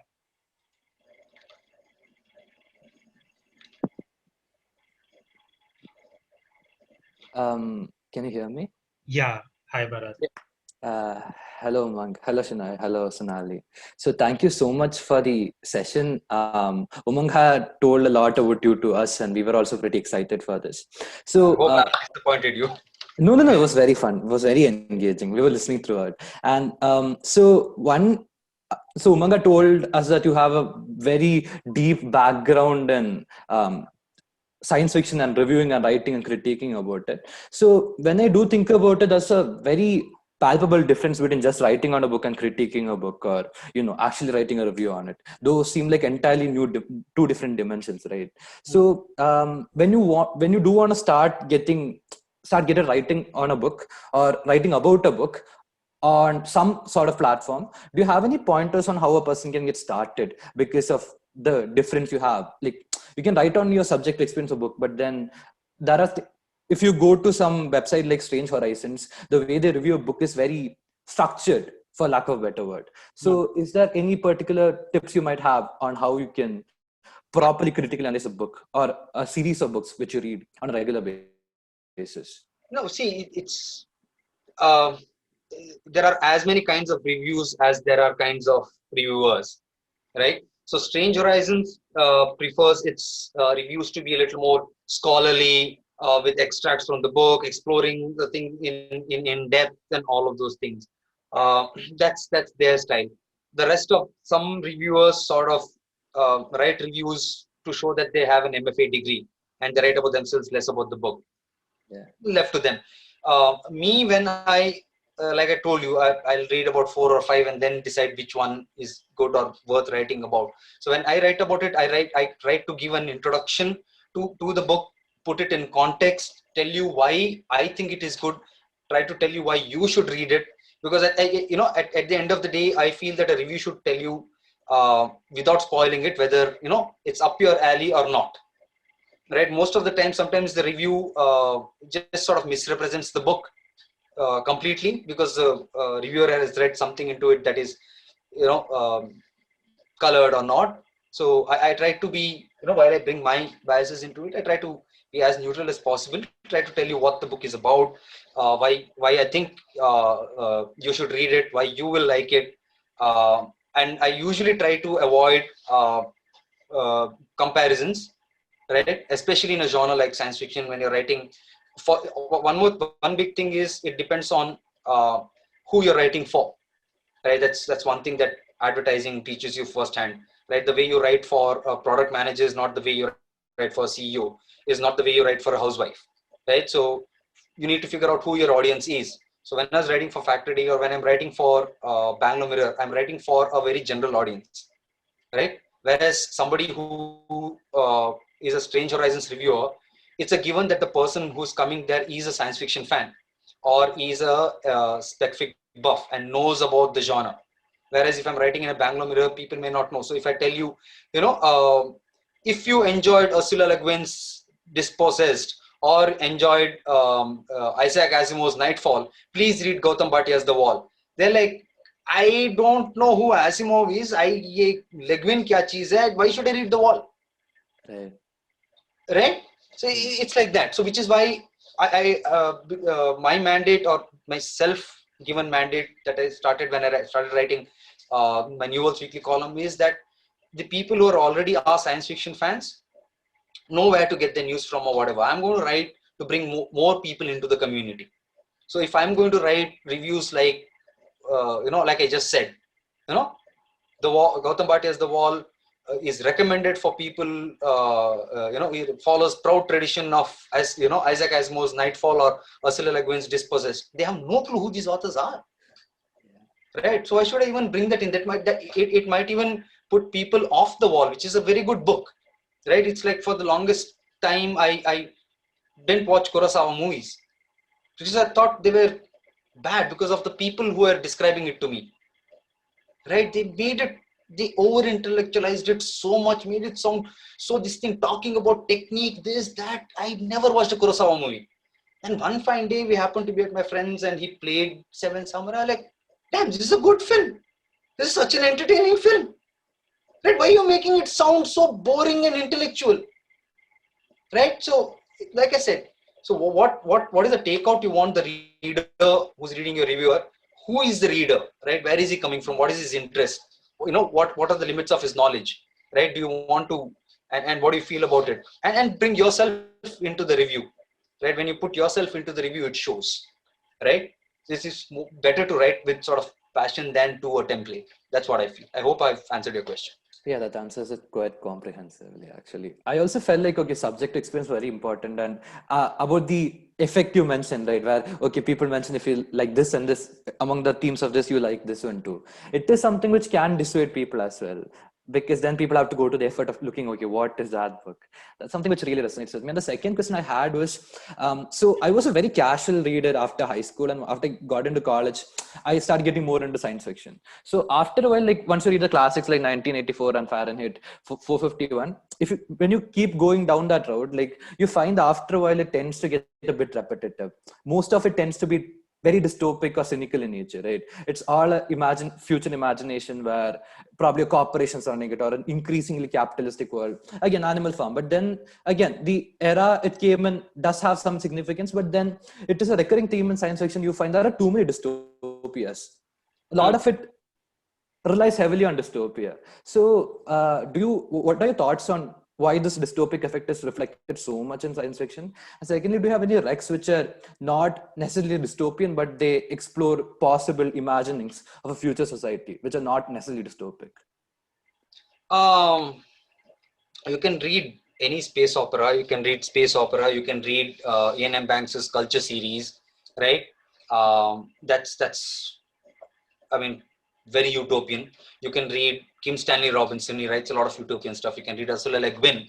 As to why it is dystopian, like I said, it's born out of the times that the author is living in, right? So if it means that currently we are having too many dystopias coming out, it means that our current world is like that, right? And the authors are, what shall I say, putting their anxieties into the books that they're writing and telling us, you know, if this goes on, what is going to happen, right? Because ultimately we are the product of our times. We are a product of our environment. So that is why there is a lot of dystopic thinking going on. But at the same time, you read authors like Malka Older, who's written The Sentinel Cycle, which is very fabulous. It starts with infomocracy, and in that world, nation states are no longer there. The whole world is divided into sentinels, which is a block of 100,000 people who get to choose the party that they want. And then the party with the maximum number of sentinels gets to make the rules. So you can have two sentinels next to each other, which are controlled by a different party, and so on and so forth. And how it goes about. It depends whether you see it as dystopian or hopeful, right? There's this book, for example, called by Naomi Alderman called The Power. Right? What happens is that suddenly all the women in the world get this power where they can shoot electricity from their fingertips, right? And slowly children are born with that power. So suddenly the balance of power of the world shifts, and mothers are telling their sons not to go out after 8 o'clock in the night. Religions are coming to grips, especially Western religions are coming to grips with this emergence of the mother as the central deity and all of those things. Now, would you call it dystopian? Many people call it dystopian. Would you call it utopian? Many people call it utopian. Right? But the central message of the book perhaps was that power corrupts, and absolute power corrupts anybody. Right? So it was a question about power as reflected in the title. Read the book and then you decide whether it's a utopia or a dystopia. Right? Could you please repeat the book's name? It's called The Power by Naomi Alderman. Right? And again, I would like to just sort of one thing that I would like to mention in passing is that again, these things, words like utopia and dystopia are very convenient labels. It's like there is no 100% utopia or 100% dystopia. It depends on who is it a dystopia for. Right? Who is it a utopia for? Now, if you read Margaret Atwood's Handmaid's Tale, is it a dystopia for everybody there, no, for the people in power and all the men. It's a utopia, right? So to paraphrase William Gibson and his quote about the future, dystopia is already here, it's just unevenly distributed. I mean, for example, Prayag Akbar wrote this book called Leela, right, which was made into a very bad Netflix series. Now, the book at least has this sense of impending doom and all of those things. But if you see the Netflix series, you'll feel like it is a documentary set somewhere in North India where a car panchayat is running it. Feels like a documentary, right? So, is it futuristic? Is it dystopia? Are we living it? Who is it a dystopia for? These are questions that we need to sort of ask. And is there a strain of resistance? Is there a strain of hope in that dystopic tale? Because not everybody wants to live in a dystopia. So where has the author left that sort of streak of hope, or where's that way out? Most of the books will have that if you look for it.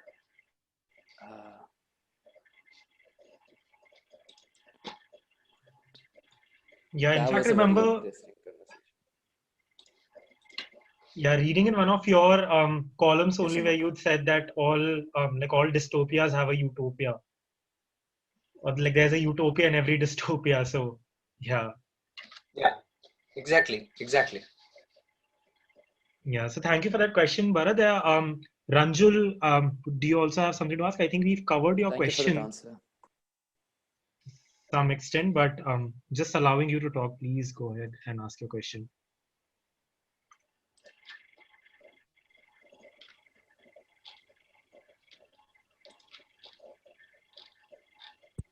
Am I audible now?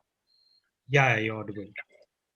Yeah, so my question was not something very precise. It can have multiple answers depending on interpretation from one person to another. But just to give some context, so 2-3 months prior to this date, I happened to read this book called House of Stairs, which is again as cliched as it might seem. Again, is a dystopian novel again. But then Pardon me, which one? It's called House of Stairs.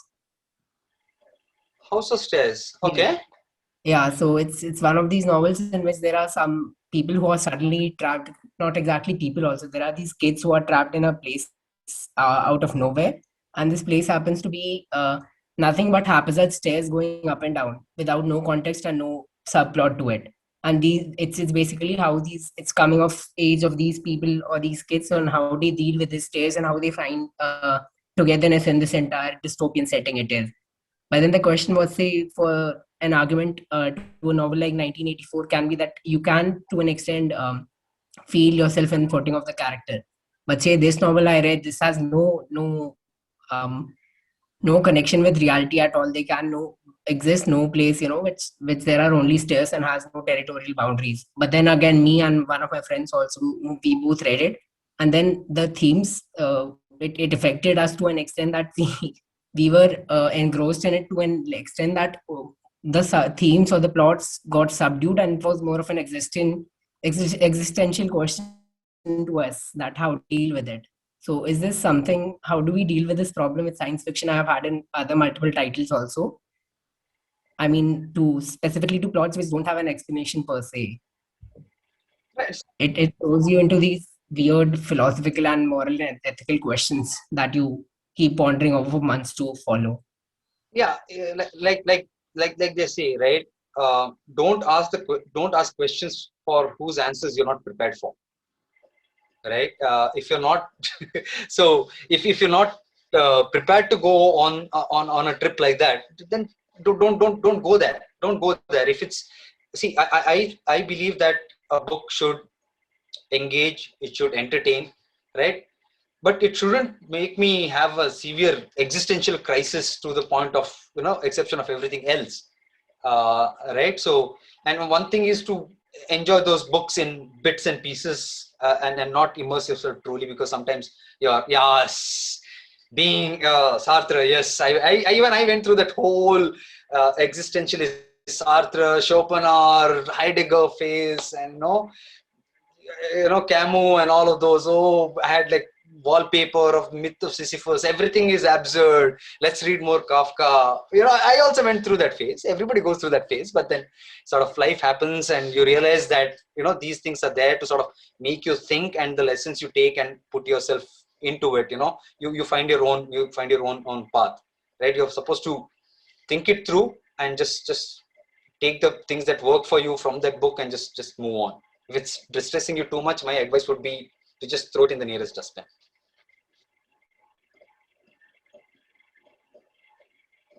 Yes, that answers it pretty well, I guess. It is also a peculiar case that I have with books. I mean, you can throw in as gory or as gruesome as movie you can, but it doesn't happen with cinema. It's something to do with books per se only. So, I mean, I get the advice. Thank you. Also, Ananya had a question. Ananya, are you there? I don't see her in the attendees list, maybe. So I'll just read out her question. Her question was, do you think Heinlein somewhat infantilizes women and persons of color and utterly fails in forming an inclusive narrative surrounding third world nations when he could have just made the sci-fi elements in the book stronger and more sound?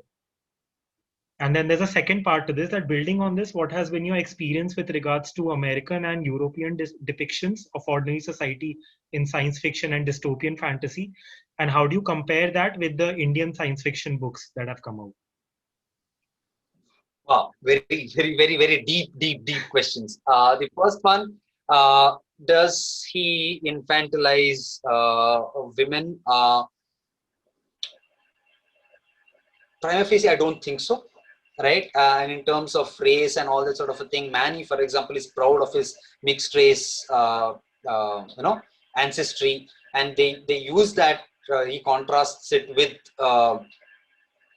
when he goes to the Earth, and they are all like, "Oh wow, mixed race. What is this going on?" and all of those things. So, in that sense, for Heinlein to have made someone like that the hero, the one of them at least, the protagonist, sort of says a lot.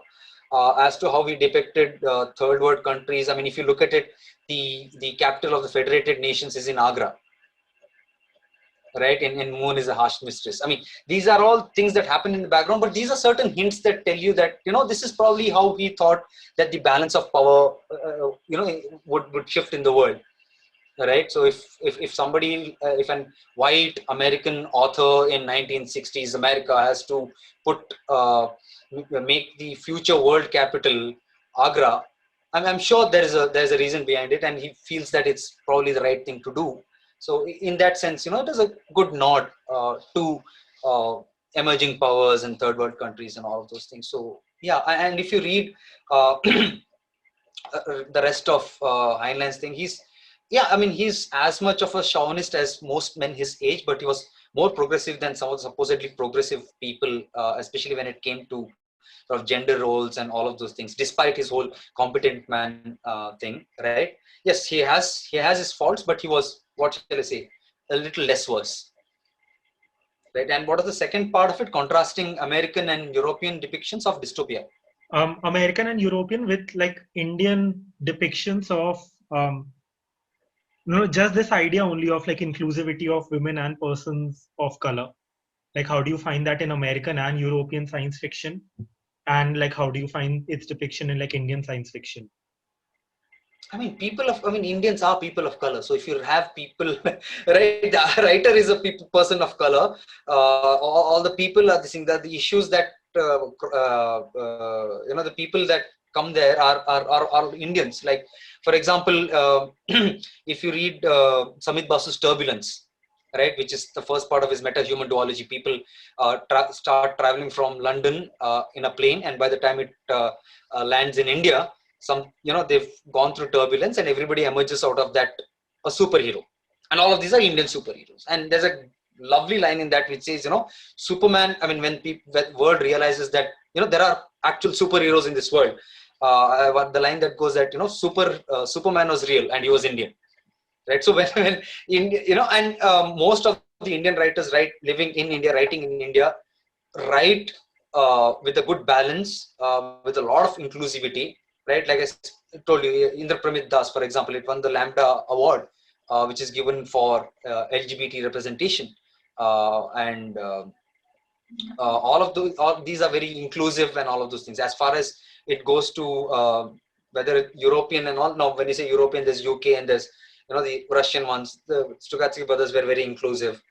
There are lots of black writers who from the 60s and the 70s. If you read Samuel Delany and all of that, who are very inclusive. Right? There were black writers. There were women writers. It's just that the ones that get, like I told, I might be sounding like a stuck record, that the people who are shown as exemplars to read or what are quote unquote canon, right, are all white males. That's not the case. So you cannot say that American writers, when they wrote, specifically white middle-aged American writers, yes, they were probably not that inclusive, but there were other American writers, right? So like Gwen was American, Samuel R. Delany was American, Joanna Russ was American. So there are lots of these American writers who've been writing good inclusive science fiction. Yeah, but with regard to your first point about like not infantilizing women, what I felt in the book was like I thought there were a couple of aspects in which he wanted to bring out like a stronger role of women in the society, where like they said that the society is matrilineal and like other things, because like women are lesser in number, then their word is valued more. But still I thought in like subtle hints about say how much like women understood computers in that book, or say how they talked about like there was always like a very physical representative, or like when they spoke of women it was always like from a physical standpoint. And this was something which I was reading in like online also in like some other book of his, where it was supposed to have like a very strong female character, but like while it had that, but still like the ideas of how when like talking about these women, it always was very conventional or regressive in certain instances. So so in that sense, you think that they should be judged from like the times when they were writing, or like how should they be judged? Because like and I think this is a very personal question, Sir, because sometimes I feel that at that time also there were other writers who were like much more progressive. So then should these writers be given a leeway just because of the times they lived in, or was there like more onus on them to be more, like, I don't know, politically, or not even politically correct, just like be a nicer people to like others whom they didn't know as well? So maybe for the next book, we should pick a more inclusive author for the next book, for the next session. No, but then see, that's where I said, it's like, Robert Heinlein is a bit of a Janus figure, right? He's both this and that, right? So the women not understanding computers, women not being able to drive, makes him just about the WhatsApp uncles of today, right? That hasn't gone away, and he was writing way back in the 60s. Anyone who's on a family group will see all the uncles put out these jokes from time to time, right? But then again, he gives them. But in this, for example, he wants to give them more power, and they're evolved and they're superior. But he somehow doesn't seem to stick the landing, right? In that, he doesn't go the distance. Which is where that don't understand computers come from and all that sort of thing. But at least it gives them bodily autonomy, right? She can just put the stuff outside the airlock, and that's it, marriage over, right? And you cannot touch a woman without consent. And those are very progressive ideas, right? So in that sense, right, he is both, right? He is an MCP. He is also a feminist. Right, depends again on which book you read, which sentence you choose to cherry pick. But I think it's also about the male gaze. I don't think it is as much about, it's also about picking the book by the male who has written about women, how he perceives women. So it cannot be representation in the very sense of the writing. Because he said, you have said about Black women writing and they being inclusive of the Black struggles and of knowing of Black struggles. I can't write a book on a Dalit because I'm not perhaps the person that, and I haven't been through. So I think it is also about the gaze that it centers. And I realized through this conversation, I was hating on the book till yesterday, but I sort of realized it through this conversation that it is also sort of how he's trying to pose himself in some sort of a dichotomy. I think what is also perplexing about this book is Heinlein. I think people try to find Heinlein within this book, which is very hard to do because you don't know what he is in the entire thing. So, yeah, I mean, Yeah. No, see, if I was a Heinlein apologist, right? I could, for example, make the case that, hey, listen, in the 1960s, the only people who were reading his novels, most of them were men, right?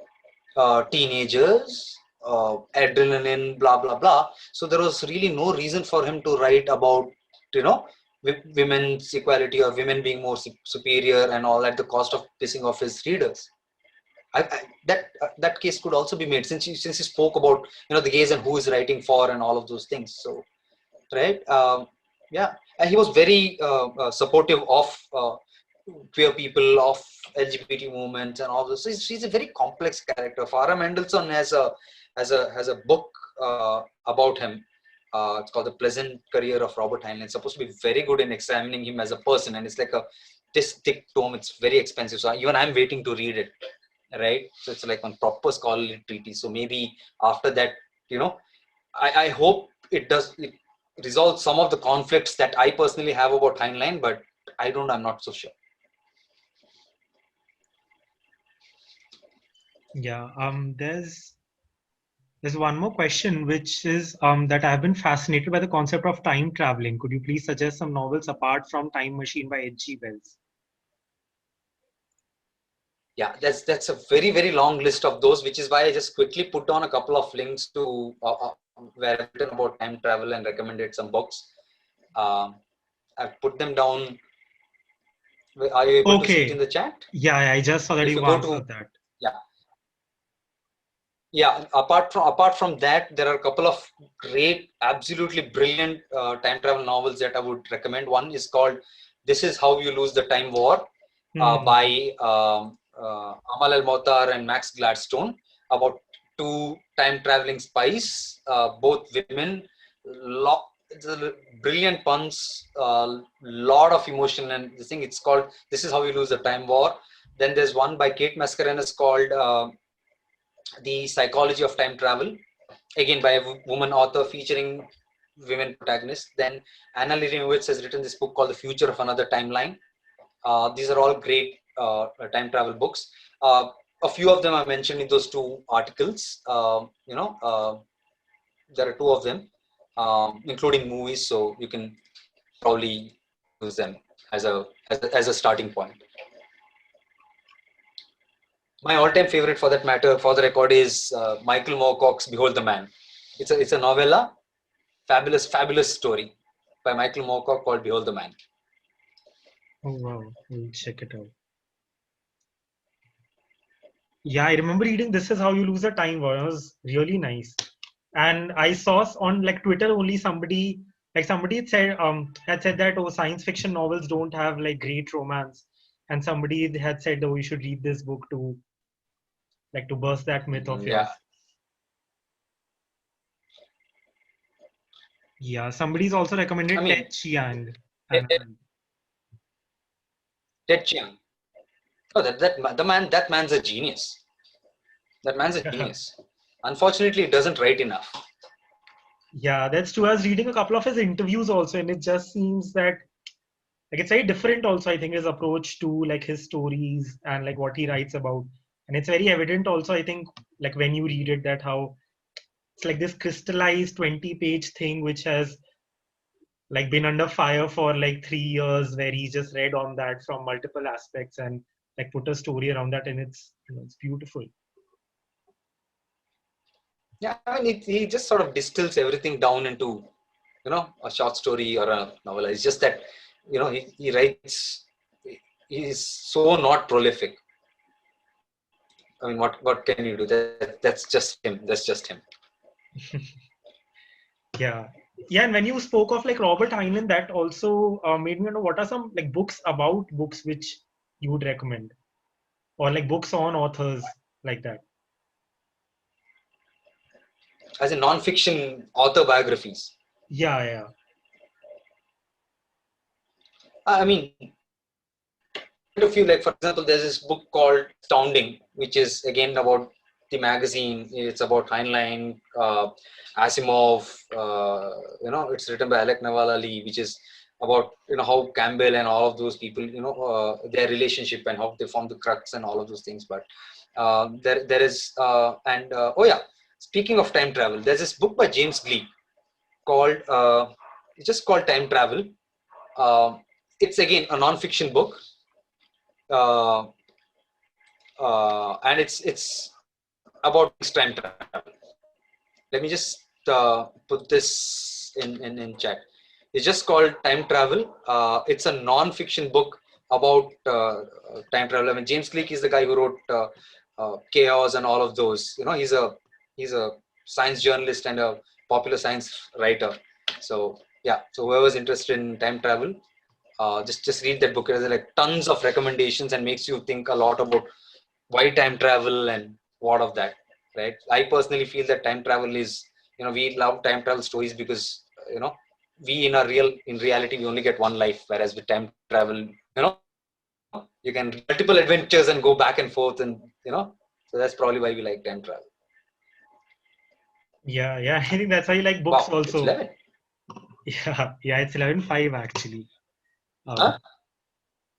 No worries. I know. I just mentioned that just happened to look at the time. Yeah, it's been 2 hours. Wow. Yeah. And another thing which I saw so I was going through your blog also and like your column which you write. So there, like you'd mentioned this one thing which was about how there was a competition or some companies had invited science fiction authors to come and tell them about like what kind of new technologies they should invest in or like some new principles of management or something similar where they invited people who write science fiction to like tell them what the future is going to be. And like that also made me realize that even when you talk about like say regulating AI or something like that, then the most like coherent form of like laws or something is what like Isaac Asimov had proposed, like 3 laws of robotics. So in that, like how do you also see like science fiction or people are very interested in that genre? How does that interplay with like real life into like tangible material change maybe? For example, I saw like how Cory Doctorow writes, like whatever he writes about, I think he speaks a lot about those issues also. And I think it all like falls into like one like lump of things where his fiction, non-fiction, everything like makes sense as how he's as a person. So in that, like how do you see like science fiction also changing or like driving you towards like exploring new things? Or like if somebody is in science fiction, how does that change things like materially or tangibly for like people like them and people around them? Okay. Okay. I'll answer that with 2 things. First thing is, for example, this rampaging AI trope, right? There is really nothing beyond thought experiments that say that AGI is possible, and but there is such a fear of AI and all that sort of thing, and all it took was the Terminator movies to do that, right? So if you want to, and everybody's afraid of quote unquote artificial intelligence. Skynet will happen, we need AI regulation, we cannot have super intelligence and all that sort of thing. So much so that Elon Musk, Stephen Hawking, all of them create this, said that it needs to be regulated, otherwise it's a existential thing for existential crisis for mankind and all of those things. And the fear against what you call this, what is known as rampaging AI trope and all that sort of thing, comes from science fiction, right? There's no other basis. So if you want to see the effect that science fiction has on common people, it is that, right? That's one part of the thing, to show about how science fiction can actually affect or impact society. The other one is this story that I'm very fond of telling, and it's as Neil Gaiman. I mean, what Neil Gaiman, the writer of Sandman and Good Omens, and co-writer of Good Omens, American Gods, and all of those things. So about 2006, China had its first World SF convention, and they called all these people from the West. Neil Gaiman was one of them, and he's also a sort of a very huge sci-fi fan, science fiction, fantasy, comic fan, and a sort of historian of the genre, if you can call it that. And one of the high-ranking communist officials that he met there, he asked them, hey, listen, you chaps, that is Chinese government, the communists, the Communist Party, you guys hated science fiction, right? And then you didn't really encourage it and all of those things. Now suddenly you're encouraging science fiction, you're having this World SF convention, you're subsidizing SF courses, all of those things. I mean, what changed? To which the Communist Party official is supposed to have tells Neil Gaiman, say, listen, for the longest time now, we've been the factory of the world, right? We've been manufacturing all the great things, like all the great things that run in the West, your iPhones, etc., etc. We all are made in China, right? But we're just manufacturing. The ideas didn't come from China, right? We're bringing your ideas to shape. So we decided to send a delegation of people to Silicon Valley, where all these big tech companies are, and this delegation went to Facebook, they went to Google, they went to Apple, they met the designers, and they met all these great tech guys and all of those things. And they realized that the only thing in common amongst all the people that they met is that they were all science fiction fans when they were children, or they read a lot of science fiction when they were in their teenage years. Right? So we decided that, hey, listen, it's worth taking a shot, right? Because there is definitely a positive feedback mechanism between science fiction and technological fact. Right? There are lots of inventions that have been inspired by science, by the inventor reading science fiction. Like, for example, the Kindle team was inspired by Neil Stephenson's Diamond Age, in which there is this education primer, which is this little handheld device which does a lot of things. So they're inspired by that. Some people, the Google Earth team was inspired by Snow Crash to sort of create certain functionalities, and so on and so forth. Right. So there is definitely a feedback mechanism. Yeah, wow, that's very interesting. I hadn't thought of it like that. Like especially this China story and how like they are now promoting science fiction to like be on top of the AI race and all. Yeah. Yeah, we have one more question in the chat box that what do you think is Robert's mentality in the book when he calls one's wife as moms? Like the senior most wife in the book is referred to as I don't know, man. Yeah. Oedipus complex? I don't know. I don't know. Yeah. No. It could be as simple as that. True. I don't think he's explained that in the book. Yeah, and even the no, of course he hasn't. He doesn't explain that in the book. It's just mentioned in passing that it's there. Even if it was not there, nothing would have changed in the book. But he had to put it there. So what could it be? Or is it just or like Freud said, sometimes a cigar is just a smoke. We don't know. Yeah, and even the eldest husband, I think, is called the grandpa, like a PAW, grandpa in the family. So yeah, I know. I mean, see, for example, when I watch some of these old American sitcoms and stuff like that, and the wife calls the husband, Papa or whatever it is, Daddy, and I find that totally weird, completely weird. So you never know, right? So it could be as simple, like I said, as Oedipus complex. Like I said, the man is a very tough nut to crack, right? He's like a Rorschach test, right? Or like whoever said whatever about whatever, an enigma wrapped in a riddle, wrapped in a puzzle, or whatever, right? I guess we should all then go. I definitely am going to read that Farah Mendelssohn book once it becomes affordable and accessible. Logistics are a toss, and it's paid to ban in India if you only read physical books. I can't seem to do Kindle, can't seem to do ebooks. Okay, yeah, that's why I was wondering if the book is on like LibGen or something. So, like, although just for the record, we don't use LibGen, but for academic purposes. Yes. No, you should tell all your book members, please stay away from LibGen. Just send them all a message saying, please stay away from LibGen. And put in a link so that they know to go to that link and block it. Yeah. Tell them what it does. Tell them what it does. just so that they don't use it. Definitely. And I think once we like read this book on Heinlein also, we should have another meeting to discuss how that has changed our perspective on the book and the man himself. And the man himself, yes. Yeah. So like last question which I have, but if others also have questions, then like please feel free to ask. But like I want to ask personally, how do you find the time to like read and write so much? Because you seem to like read a lot.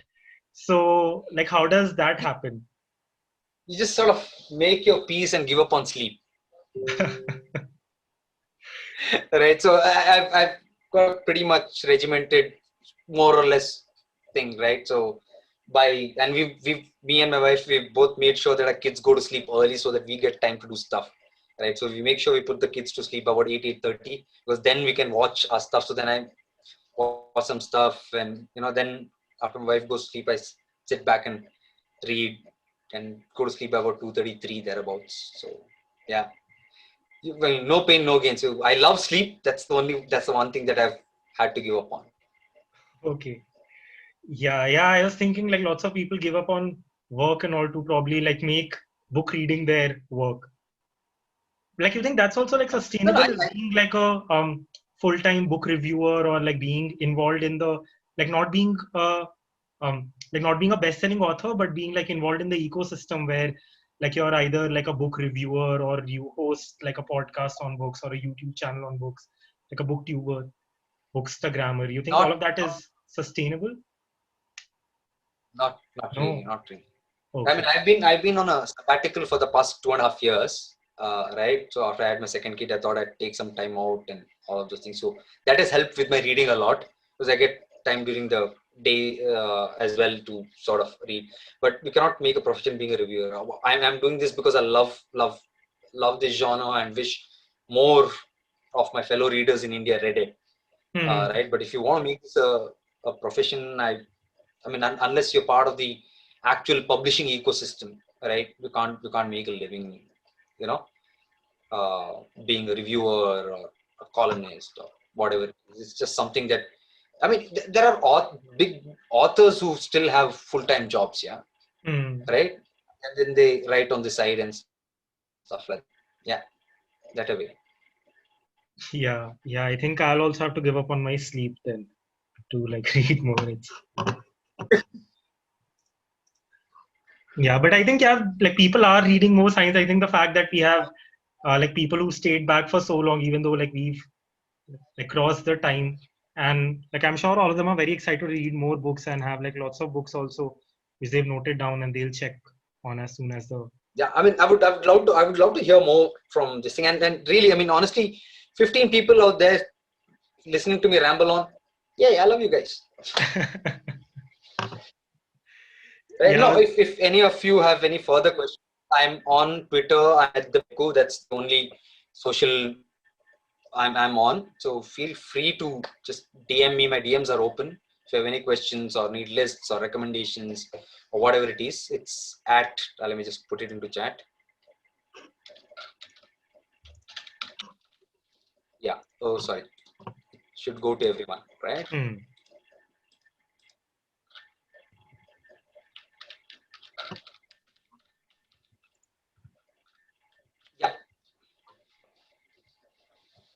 So that's my Twitter handle. If you have any further questions, let me know. And before we wrap up, thank you, Umang.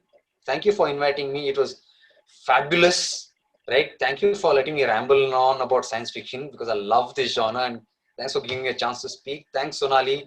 Thanks to all the panelists and to Lawctopus for giving me a chance to speak about something that I love. Thank you, Shenoy, for taking out this time. Yeah. Please go ahead, Sonali. Yeah, I was just going to say that only one question I had left was, what do you think about Kurt Vonnegut's idea of plots, and where do you place Moon in that? Okay. I know I'm not. I know about Vonnegut's that structure, that whole thing, but I haven't thought about it in the context of that plot structure. right? So I need to just sort of refresh my memory about that, because the last time I saw that video was about 3 years ago, right? It's good for novelty value, right? It's one of those things that it's good to talk about. It's good for novelty value, but I don't know how much you can use it as a sort of a barometer, or as a what shall you say, a graph or a chart to sort of triangulate things, right? But that's it. Let me watch it again and then let me see where I would place it. Definitely. Thank you so much. This has been like a real pleasure. And this was one thing. So before, we'd invited you, Sonali, discussing that how we want the conversation to be. And I think it has gone exactly like that. We wanted to discuss science fiction broadly. We wanted to discuss the book, but we also wanted to just have a nice conversation where after the conversation, people go back and they feel like reading more, exploring the genre more, if not the genre, exploring books more. And it has gone exactly like how we thought it would. So thank you for that. Thank you for taking the time and answering all the questions we had, and being such a Pleasure. sport. Yeah. Pleasure's all mine. Pleasure's all mine, indeed. Thank you. And we'll definitely be in touch after we hopefully a couple of months down the road, we'll read this book as part of the book club only, or otherwise if you're reading this personally, we'll DM you for sure and tell you how this book changed the perspective of Heinlein for us. And for everyone else also, thank you so much for staying back. And if you have any suggestions, anything to ask Shenoy, he's given his Twitter ID, please go and contact him there. And yeah, keep reading, and thank you, everyone. Thank you, Umang. Thank you, Shenoy. Thanks everyone. Bye. Bye. Good night. Bye. Good night.